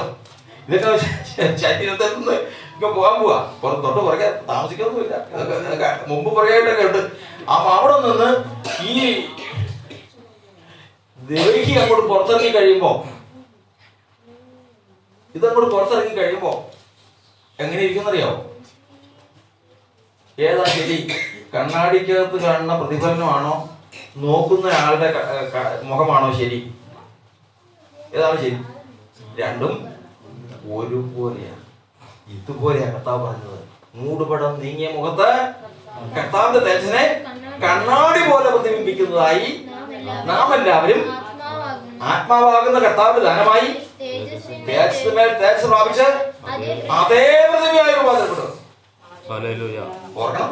അപ്പൊ അപ്പുറത്ത് നിൽക്കുക കാളയും പാമ്പും ചേരയും ഇങ്ങനെയൊക്കെ ഉള്ളത് ഇങ്ങനെ അസംഖ്യമായിട്ട് നിൽക്കുമ്പോ എന്റെ ദൈവമേ നീ എന്നോട് ചെയ്തതെന്താ? നീ ഇരിക്കാൻ നമുക്ക് അവസരം കിട്ടിയല്ലോ. നീ അവസരം കിട്ടിയല്ലോ. അവൻ നമുക്ക് വേണ്ടി ചെയ്തതെന്താ? കർത്താവ് സ്തോത്രം. ദൈവത്തിന്റെ വചനം പറയുന്നത് ഈ പ്രവൃത്തിക്ക് വേണ്ടിയിട്ടാണ് കർത്താവ് നമ്മെ വിളിച്ചിരിക്കുന്നത് അവന്റെ നാമത്തിൽ. അതുകൊണ്ട് നമ്മുടെ ജീവിതം ദൈവത്തിന്റെ ഹിതപ്രകാരം ക്രമീകരിച്ച് സകല വിഗ്രഹങ്ങളെയും വിട്ടാകുന്ന എന്റെ വിശ്വാസത്താലാണ് ക്രിസ്തു ഉള്ളിൽ വരുന്നത്. ക്രിസ്തു അല്ലാതെ അതിനപ്പുറം ഞാൻ ആരെയും വിശ്വസിക്കുന്നില്ല. ഞാനാരെയും ഭയപ്പെടുന്നില്ല. ഏശാവിന് എന്താ പറ്റിയേ? ഞാനിപ്പോൾ മരിക്കേണ്ടി വരുമല്ലോ, ഈ ജ്യേഷ്ഠാവകാശം എനിക്ക് എന്തിന്? അപ്പൊ ഇന്ന് അവന് പേടിയാലേ അടാ ഞാൻ മരിക്കേണ്ടി വരുമല്ലോന്നല്ലേ? ആ മരണത്തെയാണ് പേടിക്കുന്നത്. അപ്പൊ ദൈവത്തെക്കാൾ കൂടെ ആരെ ഭയപ്പെടുന്നു? ഭയപ്പെടരുത്. സത്യത്തിന് വേണ്ടി ഇറങ്ങി നിൽക്കാൻ തീരുമാനിച്ചാൽ ആ സത്യത്തിന് മനുഷ്യനെ ഭയപ്പെടരുത്. ലോകത്തൊരൊറ്റ ആളെ ഭയപ്പെടരുത്, ദൈവത്തെ. എന്റെ ഏറ്റവും വലിയ ഭയം ദൈവത്തെയാണ്. എനിക്ക് ഏറ്റവും വിശ്വാസം ദൈവത്തെയാണ്. എനിക്ക് ഏറ്റവും അനുസരണം ദൈവത്തിനോടാണ്. എനിക്ക് ഏറ്റവും സ്നേഹം. ഇങ്ങനെയുള്ളവർ പേടിക്കേണ്ട കാര്യമൊന്നുമില്ല. ഇങ്ങനെയുള്ളവർ പേടിക്കേണ്ട കാര്യമില്ല. അവന്റെ ഇങ്ങനെയുള്ളവന്റെ ദേഹി എങ്ങനെ ഇരിക്കും എന്ന് പറഞ്ഞു പറഞ്ഞില്ലേ? കഴുകിയ കണ്ണാടി,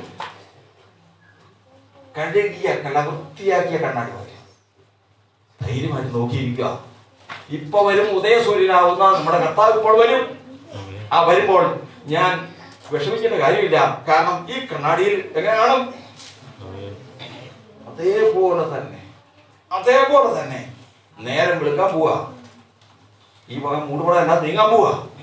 നേരം വെളുത്ത് ആ ഉദയ നക്ഷത്രം അങ്ങനെ തന്നെ വെടിപ്പായ കണ്ണാടികൾ പ്രകാശിക്കാൻ പോവാ, പ്രതിഫലിക്കാൻ പോവാ. അതിനായിട്ടാണ് നമ്മൾ കാത്തിരിക്കുന്നത്. അതിന്റെ പ്രാരംഭഘട്ടമാണ് എന്ന് നമ്മൾ പറഞ്ഞത്. നാം ഇനി അടുത്ത ഘട്ടത്തിലേക്ക് കടക്കുകയാണ്. കർത്താവിന്റെ സ്തോത്രം. യേശുവിൻ നാമം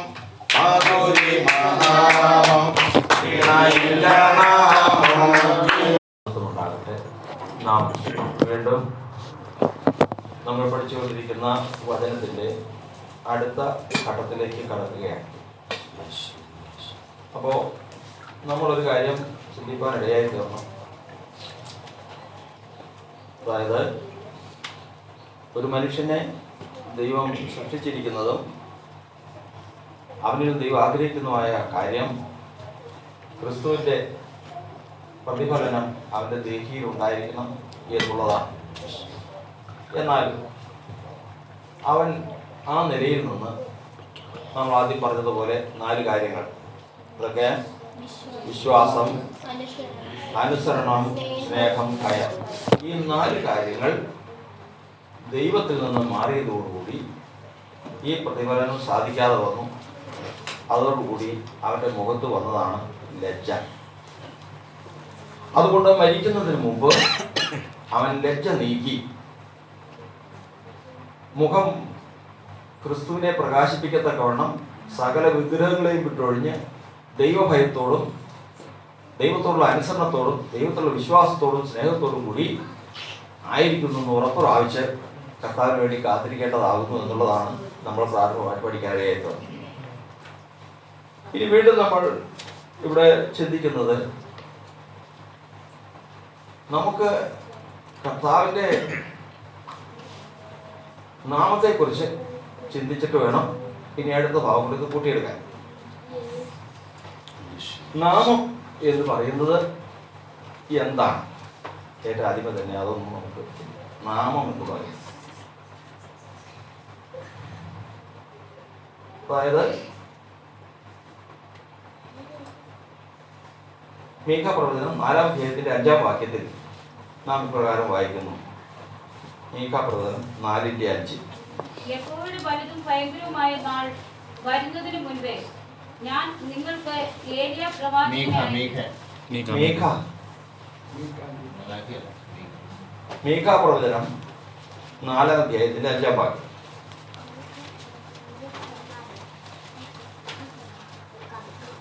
സകല ജാതികളും താങ്കളുടെ ദേവന്മാരുടെ നാമത്തിൽ നടക്കുന്നുവല്ലോ. സകല ജാതികളും താങ്കളുടെ ദേവന്മാരുടെ നാമത്തിൽ നടക്കുന്നു. നാമോ നമ്മുടെ ദൈവമായ യഹോവയുടെ നാമത്തിൽ എന്നും എന്നേക്കും നടക്കും. നാമോ നമ്മുടെ ദൈവമായ യഹോവയുടെ നാമത്തിൽ എന്നേക്കും നടക്കും. ദൈവത്തിന് സ്തോത്രം.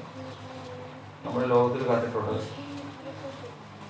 എല്ലാവരും ജാതികളുടെ ഇടയിൽ അവർ പേരിടുന്നത് ആരുടെ പേരാണ്? അവരുടെ ദൈവത്തിന്റെ പേര്. സൂര്യൻ, ചന്ദ്രൻ, പിന്നെ അങ്ങനെയുള്ള അനവധി പേരുകൾ. ഇതെല്ലാം അവരുടെ നക്ഷത്രങ്ങളുടെയും ദേവന്മാരുടെയും പേരുകളാണ്. ഈ ദൈവത്തിന്റെ ജനത്തിന് വചനം പറയുന്നത് നാമം നമ്മുടെ ദൈവമായ യഹോവയുടെ നാമത്തിലാണ്. ദൈവത്തിന്റെ നാമമാണ് നമുക്ക്. നമ്മൾ ചിന്തിക്കുന്നത് എങ്ങനെയാണ് നാമം ഉണ്ടാകുന്നത്? ഒരാൾക്ക് നാമം ഉണ്ടാകുന്നത് എങ്ങനെയാണ്, അല്ലെങ്കിൽ പേരുണ്ടാകുന്നത് എങ്ങനെയാണ്? ഇവിടെ കൊച്ചുമാനോട് നാളെ മുതൽ ഇവിടെ പേപ്പറിടണം എന്നൊരാളോട് പറഞ്ഞു. അയാള് അടുത്ത ദിവസം മുതൽ അയാളുടെ പേര് ജോയി എന്നാണ് ഇരിക്കട്ടെ.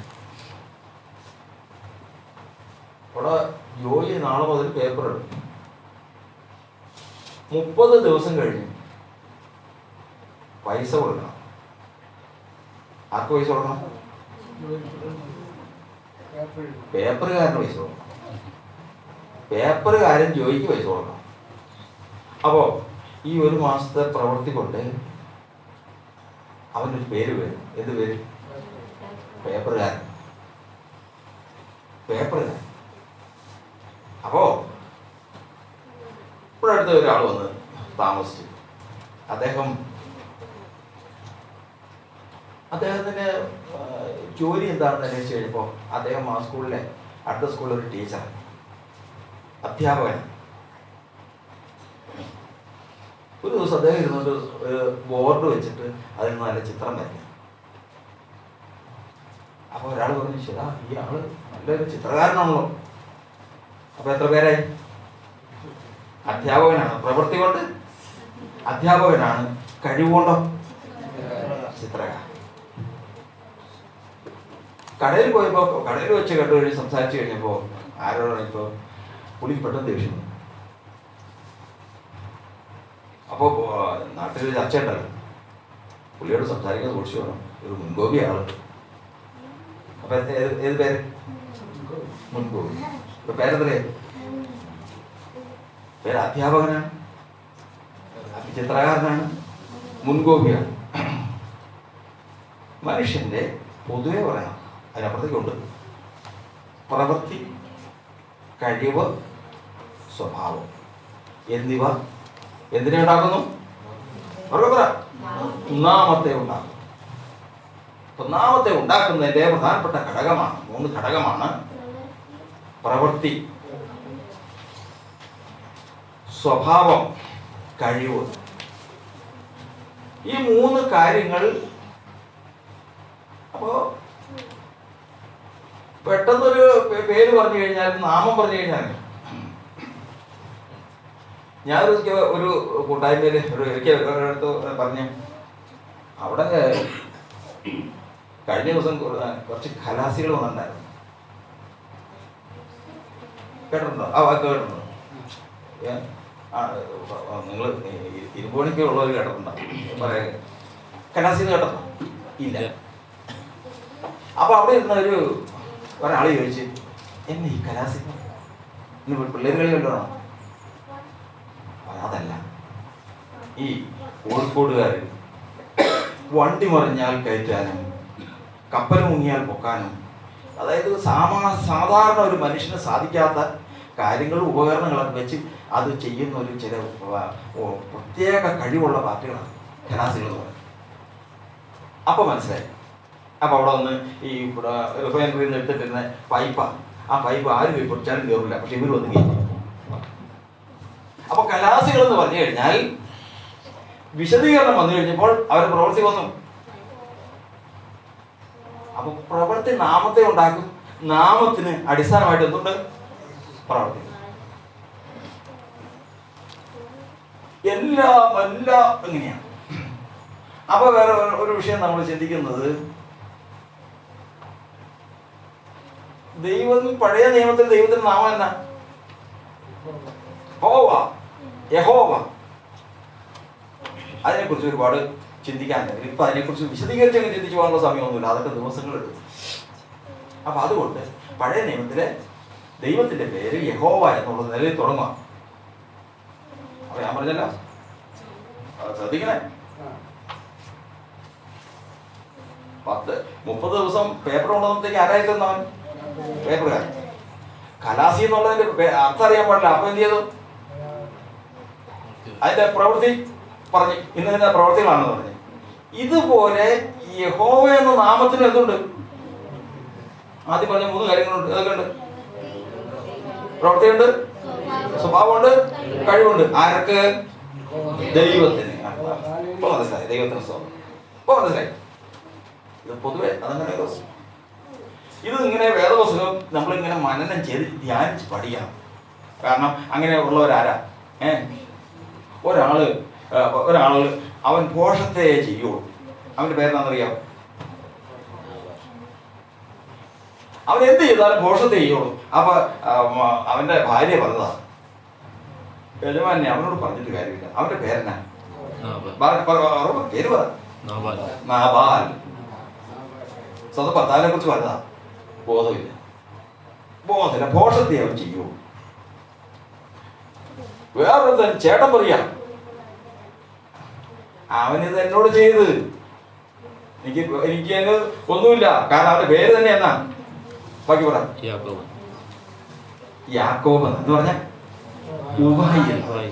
കാരണം അവൻ ഇത് ചെയ്തില്ലെങ്കിലേ എടുത്തോളൂ. കാരണം അവന്റെ പേരുമായിട്ട് അവന്റെ ജീവിതം അതാണ്. അപ്പൊ എല്ലാ മനുഷ്യർക്കും ഒരു വചനം പറയുന്നത്, സഭാപ്രസംഗി ആരുടെ ഒത്ത് പറയുന്നത്, ഒരു മനുഷ്യൻ എന്ത് തന്നെ ആയിരുന്നാലും അവന് പണ്ടേ തന്നെ പേര് വിളിച്ചിരിക്കുന്നു. മനുഷ്യൻ എന്താകുമെന്ന് വിധിച്ചിരിക്കുന്നു. നമ്മളൊക്കെ എല്ലാവർക്കും ഒരു പേരുണ്ട്, അതിലേക്ക് കിടക്കുന്നില്ല. അപ്പൊ ഇവിടെ നമ്മൾ ചിന്തിച്ചത്, മറന്നുപോകരുത്, ഒരാൾക്ക് പേരുണ്ടാക്കുന്ന പ്രധാനപ്പെട്ട 3 ഘടകങ്ങൾ ഏതൊക്കെയാ? സ്വഭാവം, കഴിവ്, പ്രവൃത്തി. നമുക്ക് പഴയ നിയമത്തിൽ യഹോവയല്ലാതെ അന്യ ദൈവങ്ങൾ നിനക്ക് ഉണ്ടാകരുത്. അപ്പൊ പിന്നെ നമുക്ക് അന്വേഷിക്കണ്ടേ?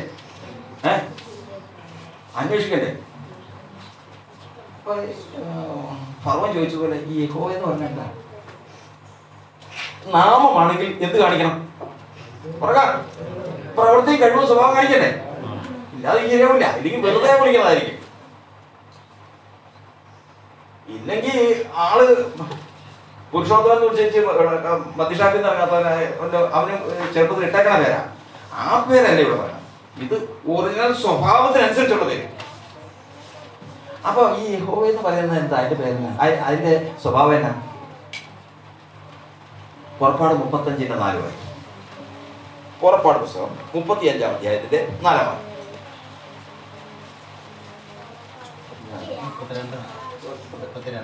32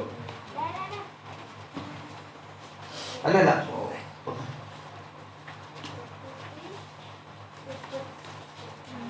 അങ്ങനെയല്ല, 34:5. സോറി, ഇത് രണ്ടുമല്ല, തെറ്റിപ്പോയി. അപ്പോൾ യഹോവ മേഘത്തിൽ ഇറങ്ങി അവിടെ അവന്റെ അടുക്കൽ നിന്ന് യഹോവയുടെ നാമത്തെ ഘോഷിച്ചു. കേട്ടെ, അത് പറഞ്ഞില്ലേ, ഇതൊന്നും ശ്രദ്ധിച്ചാലേ ഇത് മനസ്സിലാവുള്ളൂ. കലാസി എന്ന് പറഞ്ഞ് അവിടെ കുറച്ച് കലാസികൾ വന്നിട്ടുണ്ടായിരുന്നു പറഞ്ഞു കഴിഞ്ഞപ്പോ, അപ്പൊ അതെന്നെ തിന്നണ സാധനമാണോ, ഹോൾസെയിൽ കിട്ടണമാണോ എന്നൊരു സംശയം തോന്നിയില്ലേ? അപ്പൊ ചോദിച്ച് ഇതെന്നാ ഈ പറയുന്നതിന്റെ കാര്യം? ഇതുപോലെ മോശയ്ക്കൊരു സംശയം. ഈ യഹോവ എന്ന് പറയുന്ന നാമത്തിനെ കുറിച്ച്. അപ്പൊ കർത്താവ് നാമത്തെ ഘോഷിക്കാൻ വരുവാ. ആരുടെ നാമത്തെ? യഹോവയുടെ നാമത്തെ ആര് ഘോഷിക്കുന്നു? പറ. യഹോവ തന്നെ ഘോഷിക്കുന്നു. യഹോവയുടെ നാമത്തെ ആര് ഘോഷിക്കുന്നു? യഹോവ തന്നെ ഘോഷിക്കുന്നു. ഇനി അത് കേട്ടോളാം. യഹോവ മേഘത്തിലിറങ്ങി അവിടെ അവന്റെ അടുക്കൽ നിന്ന് യഹോവയുടെ നാമത്തെ ഘോഷിച്ചു. യഹോവ അവന്റെ മുൻപാകെ കടന്നു ഘോഷിച്ചത് എന്തെന്നാൽ, യഹോവയായ ദൈവം കരുണയും കൃപയുമുള്ളവൻ. അപ്പൊ യഹോവ എന്നുള്ള നമ്മൾ ആദ്യമേ പറഞ്ഞല്ലോ, കലാസി എന്നുള്ളതിന്റെ അവന്റെ പണി എന്താന്നുള്ളത് വരുക. ഇത് പറഞ്ഞതുപോലെ ഇവിടെ സൈനികളുടെ ദൈവത്തിന്റെ പ്രവൃത്തിയും സ്വഭാവവും കഴിവ് എന്താന്ന് വരിക? കരുണയും കൃപയുമുള്ളവൻ. ദീർഘക്ഷമയും മഹാദയും വിശ്വസ്തതയുമുള്ളവൻ. 1000 ആയിരത്തിന് ദയപാലിക്കുന്നവൻ. അകൃത്യവും പാപവും ക്ഷമിക്കുന്നവൻ. കുറ്റമുള്ളവനെ വെറുതെ വിടാതെ പിതാക്കന്മാരുടെ അകൃത്യം മക്കളുടെ മേലും മക്കളുടെ മേലും 3-ാമത്തെയും 4-ാമത്തെയും തലമുറയോളം സന്ദർശിക്കുന്നവൻ. കേട്ടല്ലോ, ഇത് പറഞ്ഞതെന്താ? നാമത്തെ ഘോഷിച്ചതാ. യഹോവ എന്ന നാമത്തിന്റെ പ്രവർത്തനമാണത്. അത് യഹോവ എന്നൊരു വാക്ക് പറഞ്ഞോ? ഇല്ല. ഈ പറഞ്ഞത് മുഴുവൻ എന്താ? ഓർത്തുകൊള്ളണം, യഹോവ എന്ന നാമത്തിന്റെ പ്രവൃത്തി, കഴിവ്, സ്വഭാവം. ഈ 3 കാര്യങ്ങളാണ്. ആദ്യം നമ്മൾ പറഞ്ഞ പേര് പറഞ്ഞ അതിന്റെ അർത്ഥം പറയുന്നത് പോലെ യഹോവ എന്ന നാമത്തിന്റെ പ്രവൃത്തിയും കഴിവും സ്വഭാവമാണ്. ദൈവത്തിന് സ്തോത്രം. ഈ നാമം ദൈവം ആദ്യമായിട്ട് വെളിപ്പെടുത്തിയത് എവിടെ വെച്ചാ? പുറപ്പാട് പുസ്തകം 6-ാം അധ്യായത്തിന്റെ 4 മുതലുള്ള വാക്യം.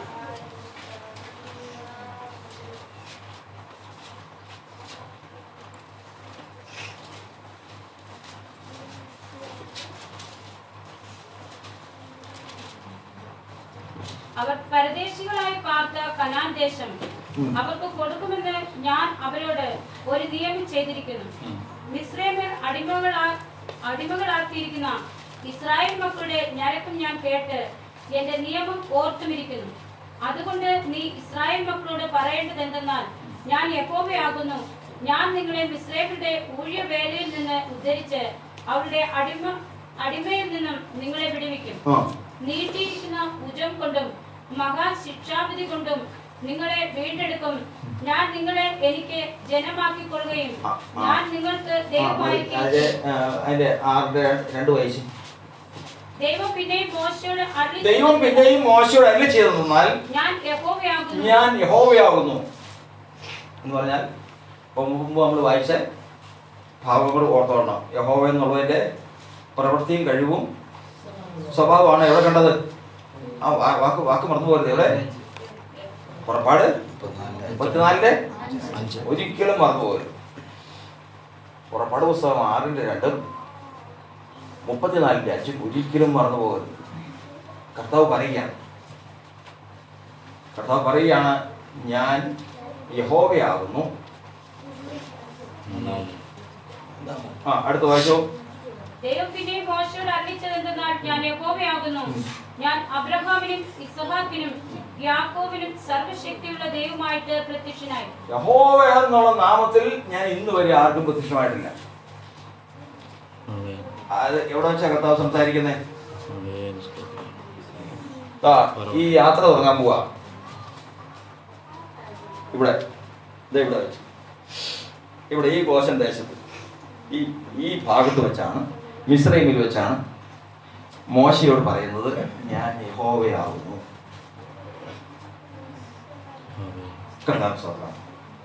അബ്രഹാമിനും ഇസ്ഹാക്കിനും യാക്കോബിനും ഞാൻ ഈ നാമത്തിലല്ല പ്രത്യക്ഷമായത്. പിന്നെയോ സർവശക്തിയുള്ള ദൈവം എന്നുള്ള നാമത്തില എൽ ശദ്ദായി എന്നുള്ള ഇതില പ്രത്യക്ഷമായത്.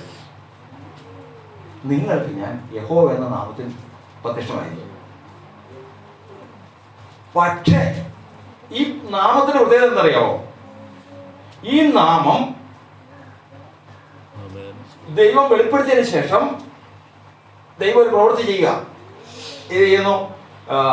യെശയ്യാ പ്രവചനം 63-ാം അധ്യായത്തിന്റെ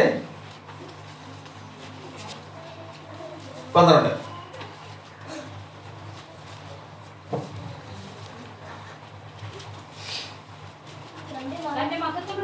തന്റെ മഹത്വമുള്ള ഭുജം. ആരുടെ മഹത്വമുള്ള ഭുജം? ഒക്കെ പറ. യഹോവയുടെ മഹത്വമുള്ള ഭുജം. മോശയുടെ വലങ്കൈകൾ ചെല്ലുമാറാക്കി തനിക്കൊരു ശാശ്വത നാമം ഉണ്ടാക്കുന്നത്. അപ്പോ ഒന്ന് ശ്രദ്ധിക്കണേ. യഹോവയായ ദൈവം തനിക്കൊരു ശാശ്വത നാമം ഉണ്ടാക്കേണ്ടതിന് വേണ്ടിയിട്ട് തന്റെ മഹത്വമുള്ള ഭുജം മോശയുടെ വലങ്കൈക്കൽ ചെല്ലുമാണ്. അപ്പോ യഹോവ എന്നുള്ളത് ശാശ്വത നാമാണോ? പറഞ്ഞു. ഇന്നിപ്പോ സാക്ഷികളെന്നും പറഞ്ഞ് നടക്കുന്നുണ്ടല്ലോ. യഹോവ എന്നുള്ളത് ശാശ്വത നാമാണോ? അല്ല. ശാശ്വത നാമം ഉണ്ടാക്കേണ്ടതിന് വേണ്ടിയിട്ട് തന്റെ മഹത്വമുള്ള ഭുജം എവിടെ? മോശയുടെ വലങ്കൈക്കൽ ചെല്ലുമാറാക്കി സമുദ്രത്തെ വിഭാഗിച്ചു.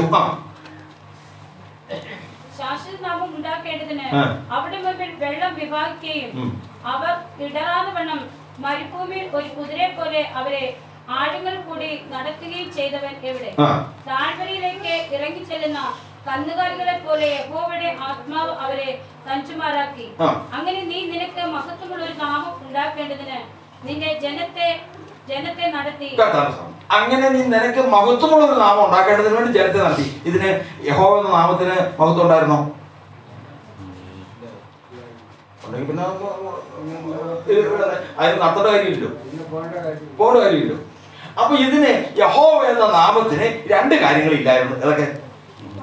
അത് ശാശ്വതമല്ലായിരുന്നു, മഹത്വമില്ലായിരുന്നു. ഈ രണ്ട് കാര്യങ്ങളോട് കൂടിയാണ് എന്ത് വരുന്നത്? ഈ രണ്ട് കാര്യങ്ങളോട് കൂടിയാണ് ശാശ്വതവും മഹത്വമുള്ള നാമം വരുന്നത്. അടുത്ത വായിച്ചോ. സ്വർഗത്തിൽ നിന്ന് നോക്കി വിശുദ്ധിയും മഹത്വമുള്ള നിന്റെ വാസസ്ഥലത്ത് നിന്ന് കടാക്ഷിക്കണമേ. നിന്റെ തീഷ്ണതയും വീര്യപ്രവൃത്തിയുള്ള എവിടെ? നിന്റെ മനസ്സലിവും കരുണയും എന്നോട് കാണിക്കാതെ വണ്ണം നീ അടക്കി വച്ചിരിക്കുന്നു. ഇനി നെഹമ്യാവിന്റെ പുസ്തകം 9-ാം അധ്യായത്തിന്റെ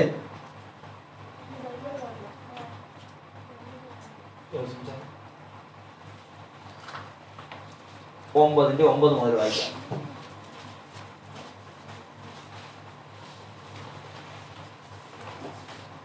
മിസ്രൈമിൽ ഞങ്ങളുടെ പിതാക്കന്മാരുടെ പീഡയെ നീ കാണുകയും ചെങ്കടലിന്റെ അരികിൽ വെച്ച് അവരുടെ നിലവിളിയെ കേൾക്കുകയും ഫറവോനിലും അവന്റെ സകല ദാസന്മാരിലും അവന്റെ ദേശത്തിലെ സകല ജനത്തിലും അടയാളങ്ങളും അത്ഭുതങ്ങളും പ്രവർത്തിക്കുകയും ചെയ്തു.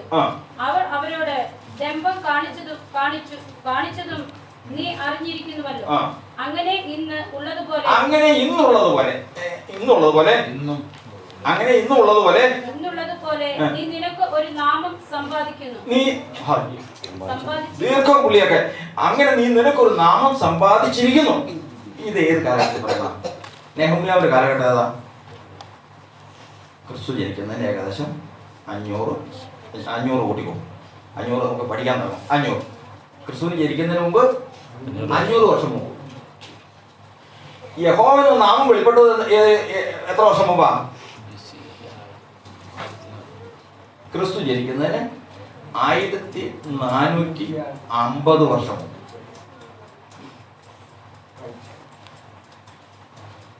അപ്പോ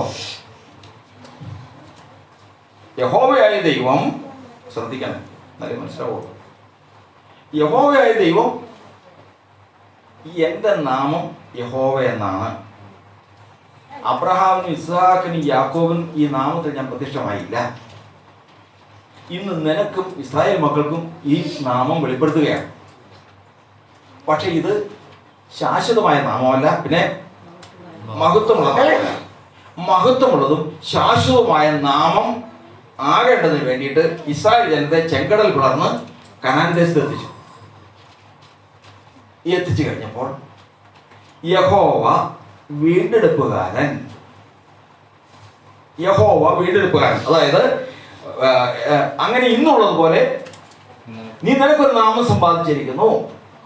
ഒന്ന് വായിച്ചേ. കടലിനെ അവരുടെ മുമ്പിൽ വിഭാഗിച്ചു. ആര് വിഭാഗിച്ചു?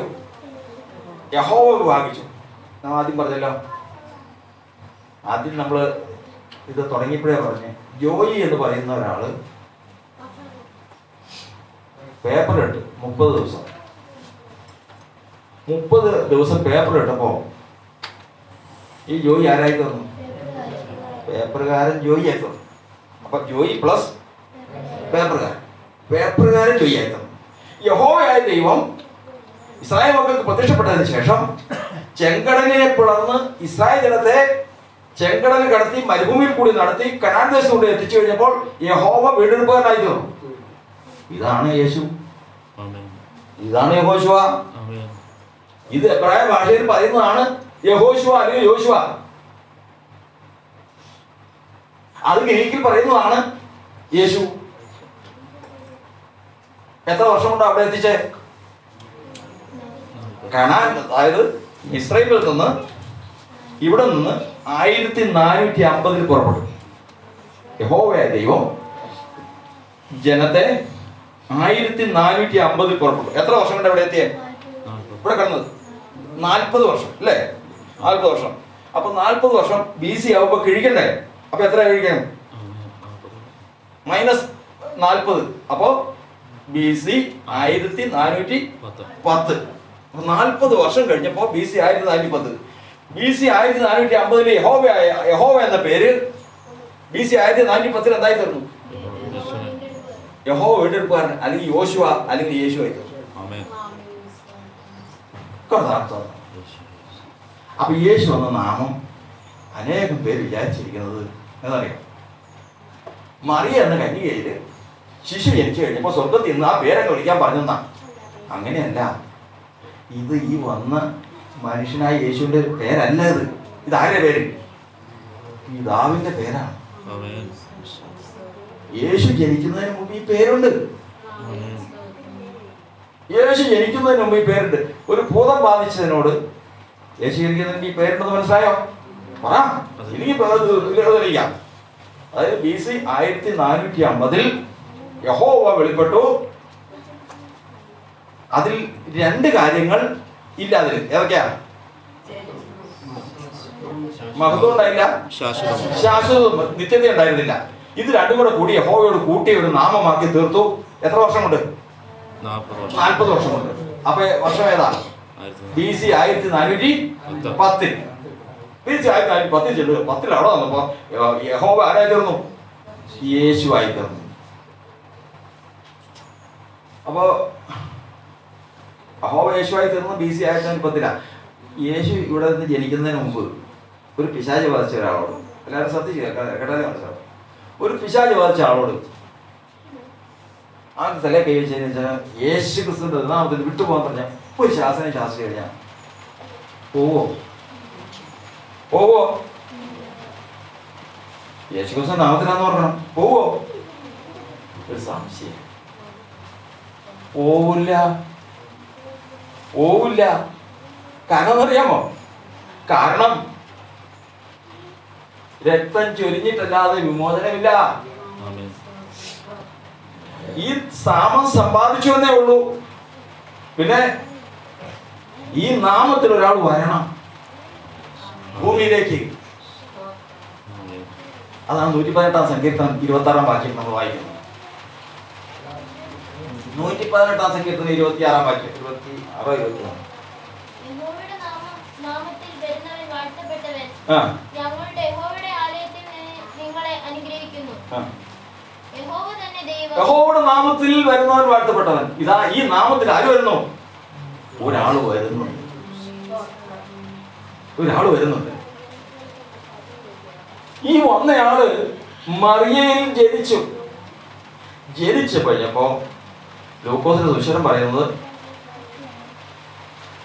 ശിശു ഗർഭത്തിൽ ഉൽപ്പാദിക്കും മുമ്പേ ദൂതൻ മുഖാന്തരം അരുളി ചെയ്തതുപോലെ അവൻ യേശു എന്ന് പേര് വിളിച്ചു. ദൂതൻ പറഞ്ഞു ഈ പേര് വിളിച്ചാൽ മതി. ഇതാരുടെ പേരാ? ഇതാരുടെ പേരാ? പിതാവിന്റെ പേരാ. ഇതെന്നാ സമ്പാദിച്ചെന്നാ? ഈ ആള് ജനിക്കുന്നതിന് 1410 വർഷം മുമ്പ് സമ്പാദിച്ച നാമമാണ്. ഈ നാമത്തിലാണ് യേശു എന്ന മനുഷ്യൻ വരുന്നത്. അതുകൊണ്ടാണ് യേശു പറഞ്ഞത് എന്താണ്? ഞാൻ എൻ്റെ പിതാവിന്റെ നാമത്തിൽ വന്നിരിക്കുന്നു. 17 യോഹന്നാൻ 5:43. ഞാൻ എൻ്റെ പിതാവിന്റെ നാമത്തിൽ വന്നിരിക്കുന്നു.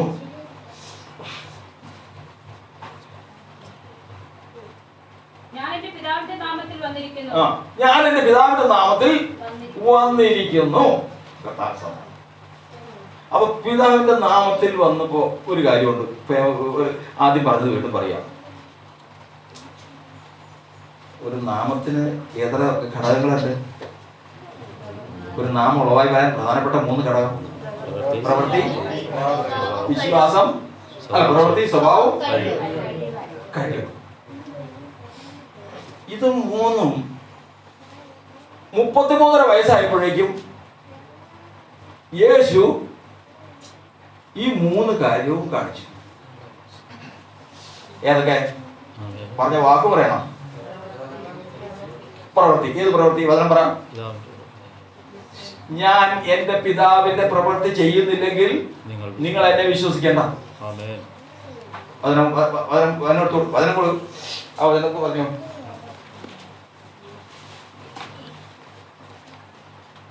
ഇത് കർത്താവ് നാമം അവകാശമാക്കുന്നതിന്റെയാണ്. അപ്പൊ അതുകൊണ്ട് ഏറ്റവും സൂക്ഷിച്ച് മനസ്സിലാക്കണം.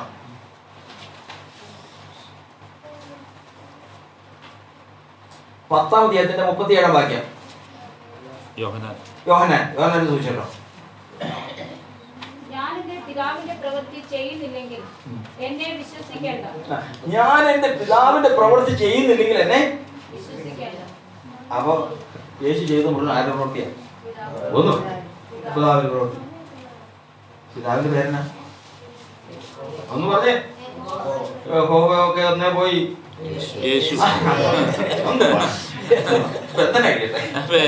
ഇനി ആയുഷ്കാലത്ത് മറന്നുപോയി. അപ്പോ യഹോവ എന്ന നാമം എന്നേ മാറി. യേശു ജനിക്കുന്നതിന് 1410 വർഷം മുമ്പേ യേശു ആയി തീർന്ന. പക്ഷെ പാപപരിഹാര യാഗം നടക്കാത്തതുകൊണ്ട് പിശാചിന്റെയൊക്കെ തല കഴിച്ചു കഴിഞ്ഞാൽ സ്വഭാവമാണ്. അപ്പൊ വചനം പറയുന്നത് ഈ യേശു എന്ത് ചെയ്തു? പിതാവിന്റെ പ്രവൃത്തി ചെയ്തു. രണ്ടാമത്തത് എന്താ? ലൂക്കോസിന്റെ സുവിശേഷം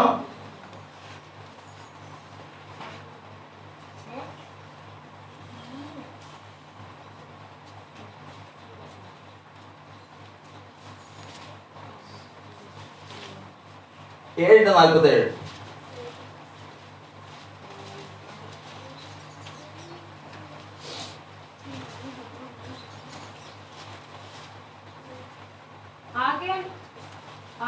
ഇവളുടെ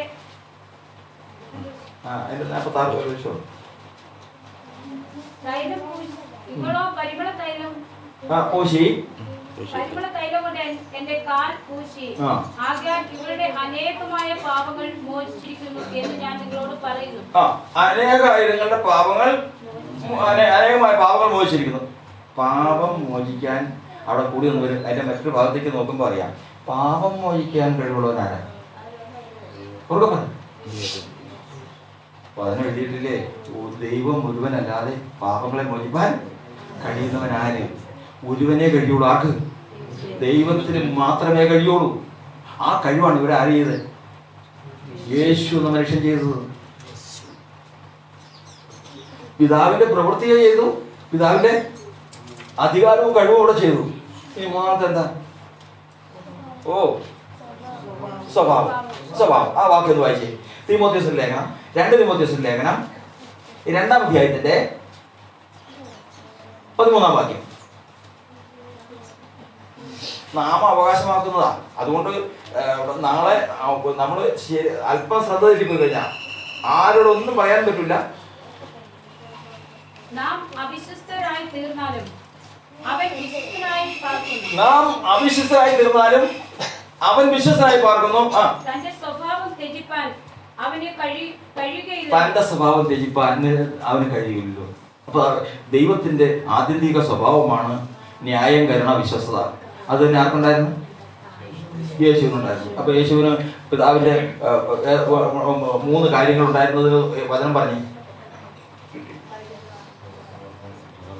ഞാൻ പിതാവിന്റെ പ്രവൃത്തി ചെയ്യുന്നില്ലെങ്കിൽ എന്നെ വിശ്വസിക്കേണ്ട, മറന്നുപോരുത്.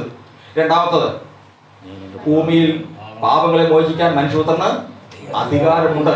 3, നാം അവിശ്വസ്തരായി തീർന്നാലും അവൻ വിശ്വസ്തനായി പാർക്കുന്നു, കാരണം തന്റെ സ്വഭാവം ത്യജിപ്പാൻ അവന് കഴിയുകയില്ല. ഈ 3 കാര്യങ്ങളും കാണിച്ചു. 30-ാമത്തെ ദിവസം ജോയി ആരായി തീർന്നു എന്ന് പറഞ്ഞേ. 33 വയസ്സായപ്പോഴേക്കും ഈ 3 കാര്യം കാണിച്ചു കഴിഞ്ഞപ്പോൾ എന്ത് സംഭവിച്ചു? എബ്രായ ലേഖനം 1-ാം അധ്യായം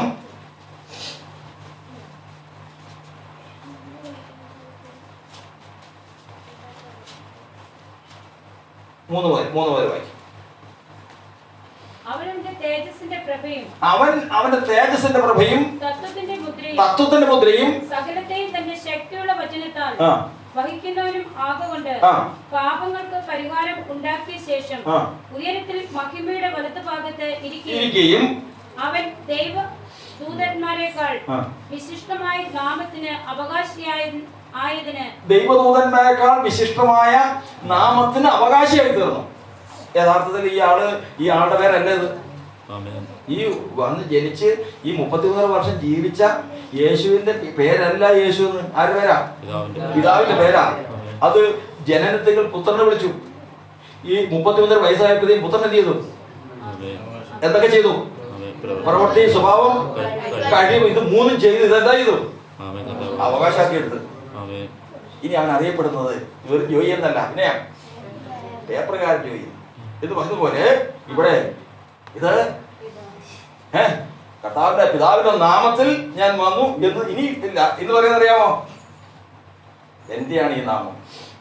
കാരണം എന്താ അറിയാമോ? അവകാശമാക്കിയതാ. ഞാൻ ഈ നാമത്തെ എന്ത് ചെയ്തു? അവകാശമാക്കി. അതുകൊണ്ടാണ് കർത്താവ് പറഞ്ഞിരിക്കുന്നത്, ദൈവത്തിന് നിങ്ങളോട് പറയാനുള്ളത് എന്താണെന്നറിയാമോ?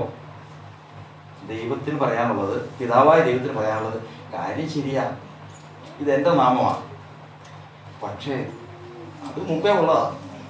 നിങ്ങൾക്ക് രക്ഷ വേണമെങ്കിൽ ഏത് വിശ്വസിക്കണം? 3:23 വായിക്കും. 1 യോഹന്നാൻ 3:23.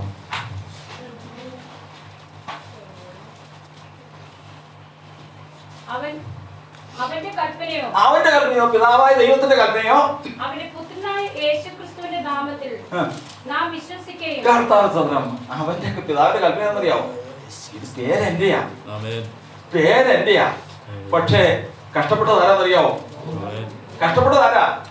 പുത്രനാണ്, അവനാണ്.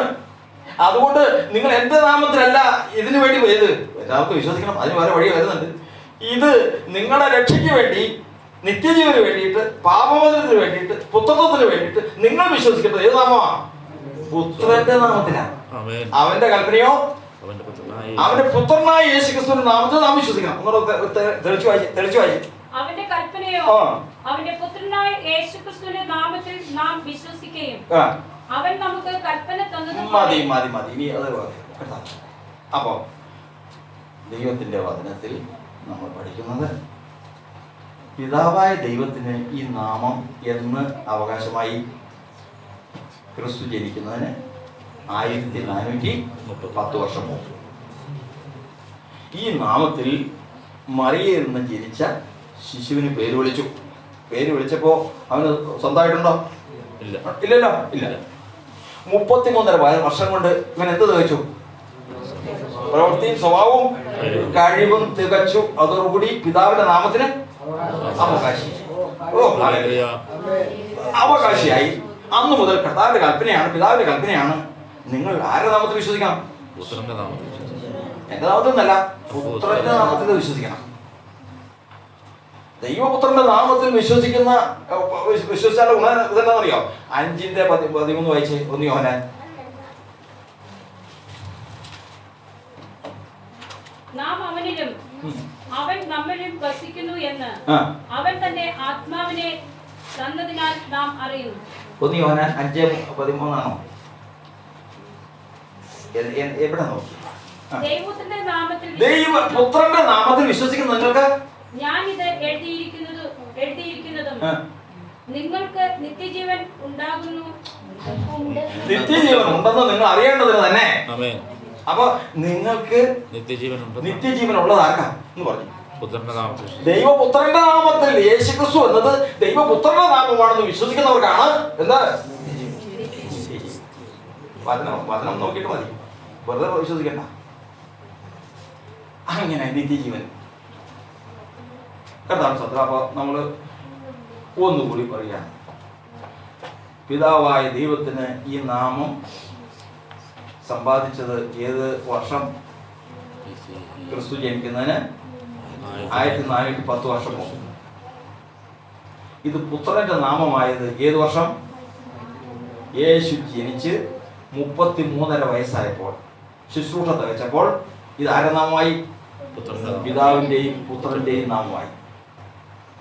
പിതാവിന്റെയും പുത്രന്റെയും നാമം. പുത്രൻ എന്ത് ചെയ്തു? പുത്രൻ മരിച്ച് പാതാളത്തിലേക്ക് ഇറങ്ങി. ഇറങ്ങിയപ്പോ അവിടെ ആരാ ആദ്യം മരിച്ചത്? ആരാ? പാതാളത്തില് യേശു മരിച്ച് പാതാളത്തിലേക്ക് തന്നെയാണോ പോയത്? ആണോ? അതിന് യേശു പാതാളത്തേക്ക് പോകണം. പാതാളത്തിൽ 2 സ്ഥലമുണ്ട്. ഒന്ന് അധമ പാതാളവും ഒന്ന് പാതാള പർദീസയും. കൂടെ കിടന്ന ഒരു കള്ളം പോയത് അങ്ങോട്ടാ ഒന്ന് പറഞ്ഞേ. നീ എന്നോടുകൂടെ പർദീസയിലിരിക്കുന്നു. പർദീസ എവിടെയാ? അന്ന് പാതാളത്തിലാണ്. മറ്റേ കള്ളം പോയത് അങ്ങോട്ടാ? അധമ പാതാളം. അത് നമ്മൾ മറന്നുപോകുന്നു. അതെ, മനസ്സിലാവില്ലേ? അപ്പോ മരിച്ച് യേശു പോയി, 2 കള്ളന്മാർ പോയി. പാതാളത്തിലിറങ്ങി യാഗം കഴിച്ച് നിയമം ചെയ്ത വിശുദ്ധന്മാർ. ഏറ്റവും ആദ്യം മരിച്ചത് ആരാ? ആദം ആണോ?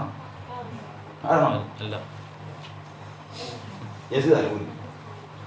ആദ്യം മരിച്ചത് ഹാബേലല്ലേ? അന്നേരം ആദാം മരിച്ചിട്ടില്ലല്ലോ.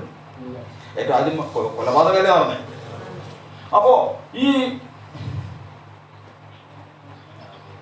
ഹാബേലിന്റെ കൂടെ ഉള്ള എല്ലാവരെയും വിശുദ്ധന്മാരെ വിളിച്ചുകൊണ്ട് ഭൂമിയുടെ ഉപരിതലത്തിലേക്ക് വന്നു. ആര്? യേശു. കല്ലറയുന്നത് തന്റെ ശരീരവുമായി ചേർന്നു. ആര്? യേശു. പഴയ നിയമ വിശുദ്ധന്മാര് കല്ലറയിൽ ചെന്ന് അവരുടെ ശരീരം എടുത്തു. ശരിയാണോ? സംശയമുണ്ട്? ജോർജ് പറഞ്ഞോ, ചോദിച്ചോ. ജോർജ് മനസ്സിലാവണ്ട. അതായത് പാതാളത്തിൽ നിന്ന് യേശു കടന്നു, ശരീരം എടുത്തു. തന്നോട് കൂടെയുള്ളവരും വിശുദ്ധന്മാരും ശരീരം എടുത്തു. അന്ന് ആ സമയമാണ് മറിയയെ കാണുന്നത്. അതാണ് മറിയയോട് പറയുന്നത്, മറിയെ എന്നെ തുടരുത്, ഞാൻ ഇതുവരെ പിതാവിന്റെ അടുക്കൽ കയറി പോയിട്ടില്ല. അവൾക്ക് ചില ശുശ്രൂഷകൾ കൊടുത്തതിന് ശേഷം ഇവരുമായിട്ട് ഉയരത്തിലേക്ക് പോയി. എവിടെ?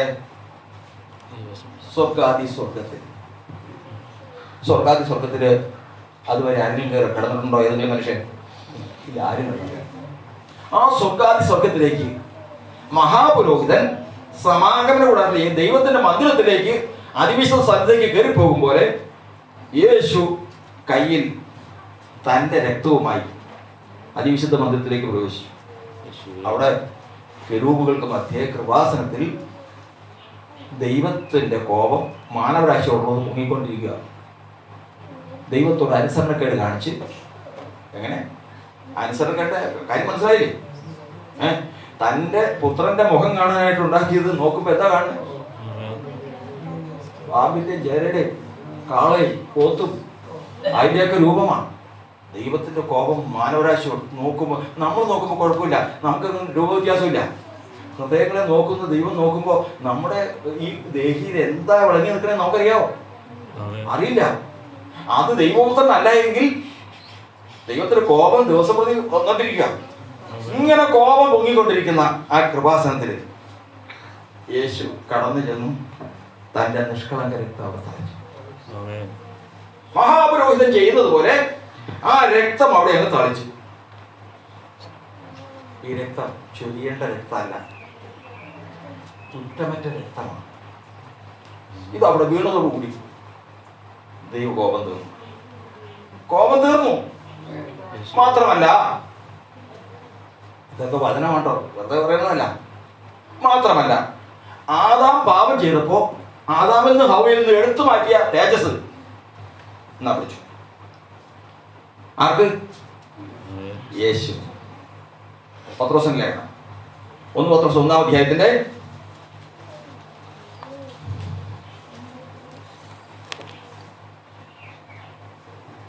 21.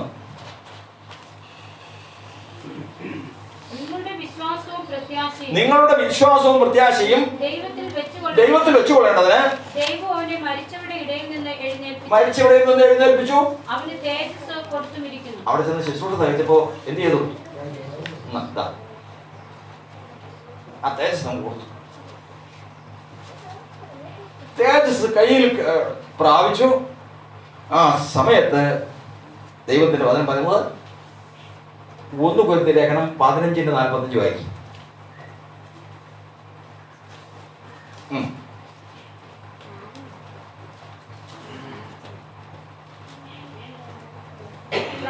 ശരീരം വിതയ്ക്കപ്പെടുന്നു, ആത്മീയ ശരീരം ഉയർത്തുന്നു. പ്രാകൃത ശരീരം ഉണ്ടെങ്കിൽ ആത്മീയ ശരീരം 15:45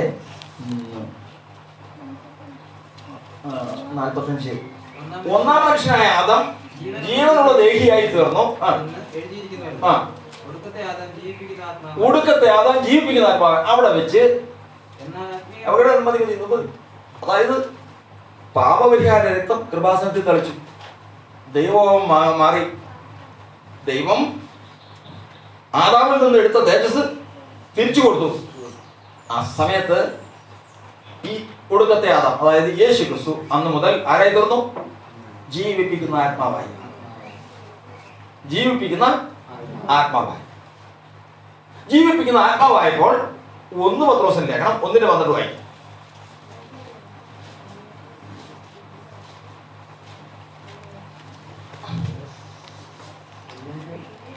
1 പത്രോസ് 1:12.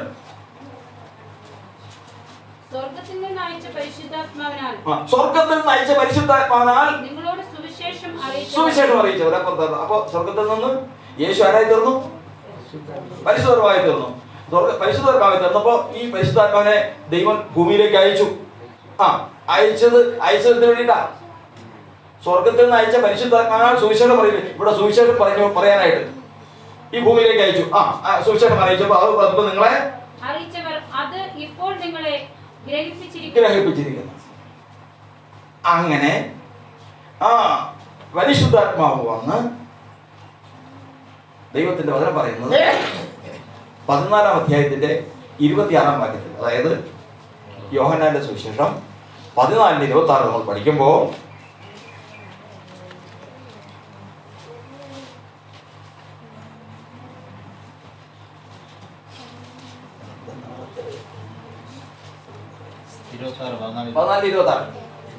നിങ്ങൾ എന്റെ നാമത്തിൽ അപേക്ഷിക്കും.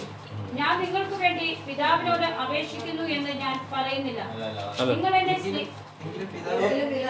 പിതാവ് എന്റെ നാമത്തിൽ അയപ്പാനുള്ള പരിശുദ്ധാത്മാവെന്ന കാര്യസ്ഥൻ, അതായത്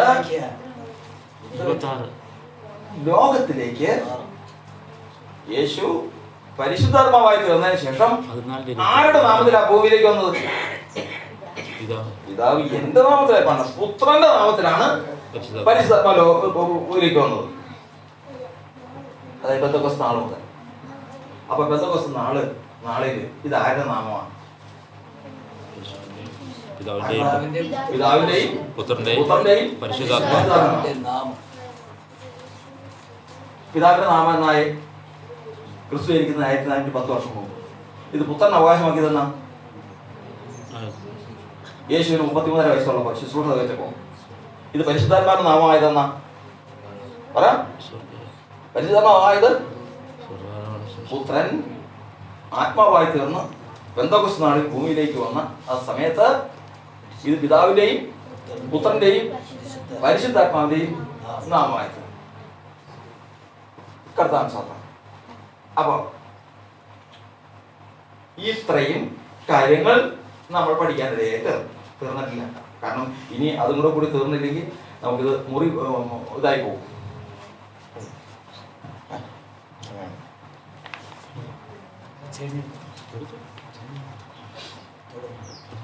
അടുത്തൊരു കട്ടപ്പടയുണ്ട്, അതിന് അതും കൂടെ കഴിഞ്ഞിട്ട്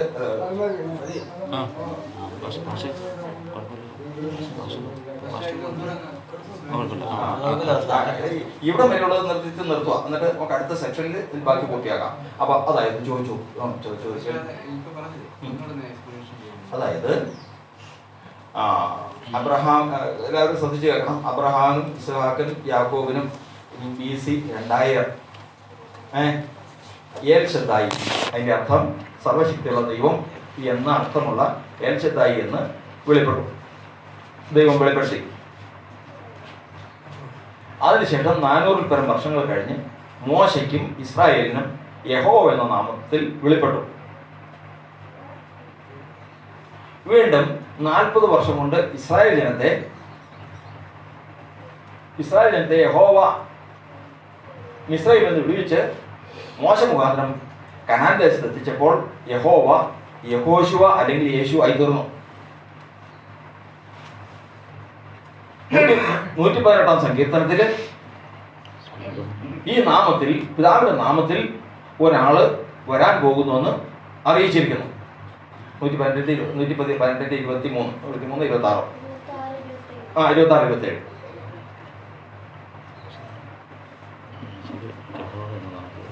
അങ്ങനെ മറിയ എന്ന കന്യകയില് കാലാവസാനത്തിങ്കൽ ശിശു ജനിച്ചു.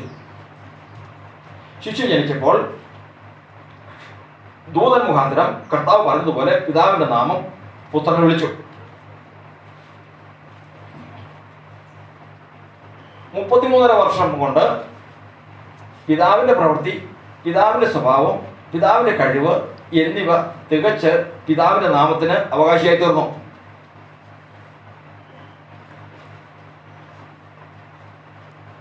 തുടർന്ന് സ്വർഗാരോഹണം ചെയ്ത് റെക്കോർഡ്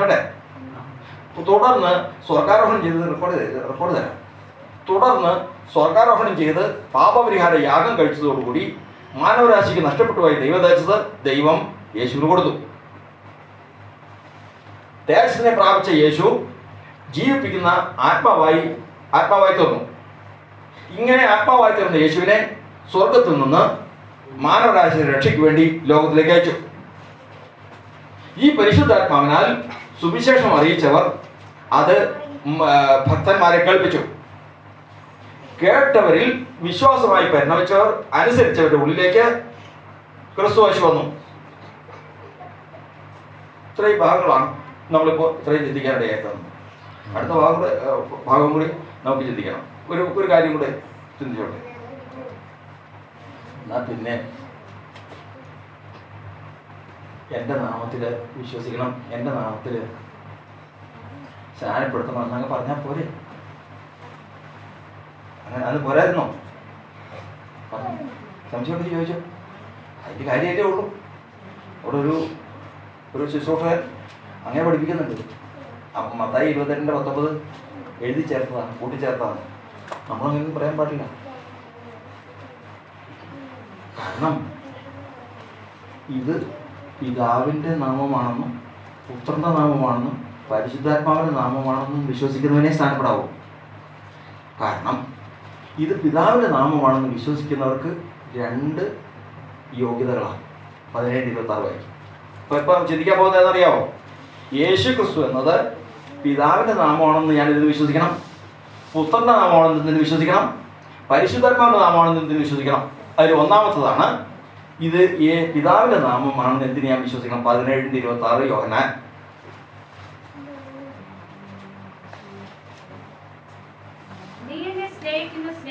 നീ എന്നെ സ്നേഹിക്കുന്ന സ്നേഹം അവരിലാകുവാനും ഞാൻ അവരിലാകുവാനും ഞാൻ നിന്റെ നാമം അവർക്ക് ഇച്ചിരി ക്ഷീണിച്ചു. ആദ്യം ശ്രദ്ധിച്ചോണ്ടിരുന്ന ശ്രദ്ധിക്കാതെ എന്താ ചോദിച്ചോ? നിങ്ങൾക്ക് ധൈര്യമായിട്ട് മനസ്സിലാവണവന് മനസ്സിലാക്കണം. അതായത് ഇത് പിതാവിന്റെയും പുത്രന്റെയും പരിശുദ്ധാത്മാവിന്റെയും നാമമാണ് യേശു അല്ലേ? എന്നാൽ പിന്നെ യേശു ക്രിസ്തു നാമത്തിൽ സ്ഥാനപ്പെടുന്നു പറഞ്ഞാൽ പോരെ എന്നുള്ള ചോദ്യമാണ്. അങ്ങനെയല്ല, ഇത് പിതാവിന്റെ നാമമാണെന്ന് വിശ്വസിച്ചാൽ 2 ഗുണമാണ് ഒരു മനുഷ്യനുള്ളത്. ഏതൊക്കെയെന്നറിയാമോ? യേശു പറയുകയാണ്, ഞാൻ നിന്റെ നാമത്തെ ഇവർക്ക് വെളിപ്പെടുത്തി. എന്തിനു വേണ്ടിയിട്ടെന്നറിയാമോ? നീ എന്നെ സ്നേഹിക്കുന്ന സ്നേഹം ഇവരിലാകണം, അതുപോലെ ഞാൻ ഇവരിലാകണം, മഹത്വത്തിന്റെ പ്രത്യാശയായ ക്രിസ്തു ഇവരിലാകണം. ഇത് 2ഉം സംഭവിക്കണമെങ്കിൽ പിതാവായ ദൈവത്തിന്റെ നാമമാണ് യേശു എന്ന് വെളിപ്പെടണം. മനസ്സിലായില്ല? ദിനു മനസ്സിലായോ? അപ്പൊ ഈ യേശു ക്രിസ്തു എന്നത് പിതാവിന്റെ നാമമാണെന്ന് വെളിപ്പെടുന്നതിന് വേണ്ടിയിട്ടാണ് പറഞ്ഞു.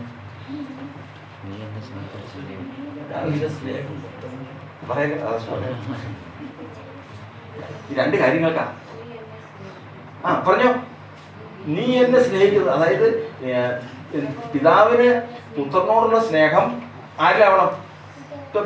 ബിനു നടക്കുക, നാമം വെളിപ്പെട്ടിട്ടില്ല. അങ്ങനെ വന്നപ്പോ യേശു പിതാവിന്റെ നാമത്തെ ബിനുവിന് വെളിപ്പെടുത്തി കഴിഞ്ഞാൽ യേശുവിനെ പിതാവ് എങ്ങനെ സ്നേഹിക്കുന്നുവോ അതേ സ്നേഹം തന്നെ ബിനുവിന് വരണം. വ്യവസ്ഥയാണ്. 2ാമത്തെ കാര്യം, മഹത്വത്തിന്റെ പൂർവ്വകാലങ്ങൾക്ക് മുമ്പ് പറഞ്ഞിരുന്ന മർമ്മം എങ്കിലും ഈ അന്ത്യകാലത്ത് തന്നെ വിശുദ്ധന്മാർക്ക് വെളിപ്പെട്ടിരിക്കുന്നു. അത് മഹത്വത്തിന്റെ പ്രത്യാശയായ ക്രിസ്തു നിങ്ങളിൽ ഇരിക്കുന്നു. ബിനുവിന്റെ ഉള്ളിലേക്ക് ക്രിസ്തു വരണമെങ്കിൽ ഇത് പിതാവിന്റെ നാമമാണെന്ന് വെളിപ്പെടണം. പറഞ്ഞേ ഏതൊക്കെ ചെയ്യണം? ഇത് പിതാവിന്റെ നാമമാണെന്ന് വിശ്വസിച്ചാൽ ഗുണം എന്തൊക്കെയാ? ദൈവം യേശുവിനെ സ്നേഹിച്ച സ്നേഹം നാമം വെളിപ്പെട്ടതിൽ വരും. യേശു നാമം വെളിപ്പെടുന്നതിന്റെ ഉള്ളിൽ ഈ 2 കാര്യം നടക്കണമെങ്കിൽ എന്ത് വേണം? ഇത് പിതാവിന്റെ നാമമാണെന്ന് വിശ്വസിക്കണം. പലതും പറഞ്ഞിട്ട് കാര്യമുണ്ടോ? AD 18 കൂട്ടിച്ചേർത്തതാണ്, 250 അങ്ങനെ ചെയ്തതാണ്, ഇങ്ങനെ ഇതൊന്നും പറഞ്ഞാൽ ഈ രക്ഷ അവിടെ നിൽക്കുള്ളൂ. വ്യവസ്ഥ പ്രകാരം നിൽക്കുക. 2ാമത്തത്, ഇത് പുത്രന്റെ നാമമാണെന്ന് വിശ്വസിച്ചിട്ട് എന്താ വിചാരം? അത് നമ്മൾ വായിച്ചതാ. എന്താ? 1 യോഹന്നാൻ 5:13.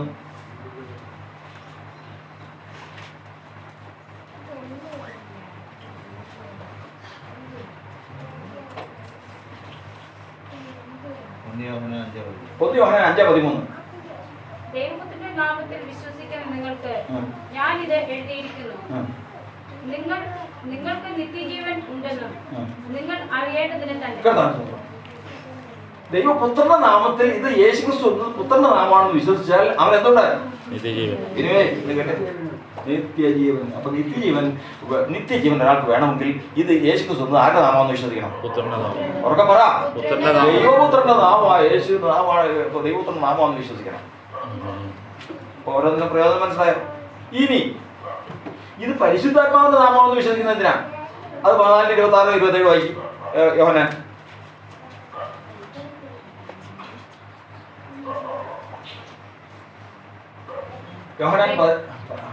എങ്കിലും പിതാവിന്റെ നാമത്തിൽ അയപ്പാനുള്ള പരിശുദ്ധാത്മാവ്, എങ്കിലും 14:26 എങ്കിലും പിതാവ് എന്റെ നാമത്തിൽ അയപ്പാനുള്ള പരിശുദ്ധാത്മാവെന്ന കാര്യസ്ഥൻ നിങ്ങൾക്ക് സകലവും ഉപദേശിക്കുകയും ഞാൻ നിങ്ങളോട് പറഞ്ഞതൊക്കെയും നിങ്ങളെ ഓർമ്മപ്പെടുത്തുകയും ചെയ്യും.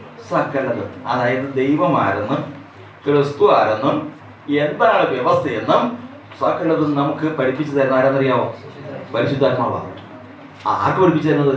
ഈ പരിശുദ്ധാത്മാവ് ഏത് നാമത്തിലാണെന്ന് ഇവിടെ വ്യാപരിക്കണേ? യേശു ക്രിസ്തുവിന്റെ നാമത്തിലാണെന്ന് അറിയുന്നവർക്ക് ഒരു തടസ്സവും ഇല്ല. ഇന്ന് ഇത് വിശ്വസിക്കുന്നുണ്ടായിരുന്നെങ്കിൽ ഈ വക ഒരു ബഹളവും ഇല്ല, ഒരു പ്രശ്നവും ഇല്ല. ഇത് അവിടെ ബലം പിടിക്കുക, അവിടെ അത് നടക്കില്ല.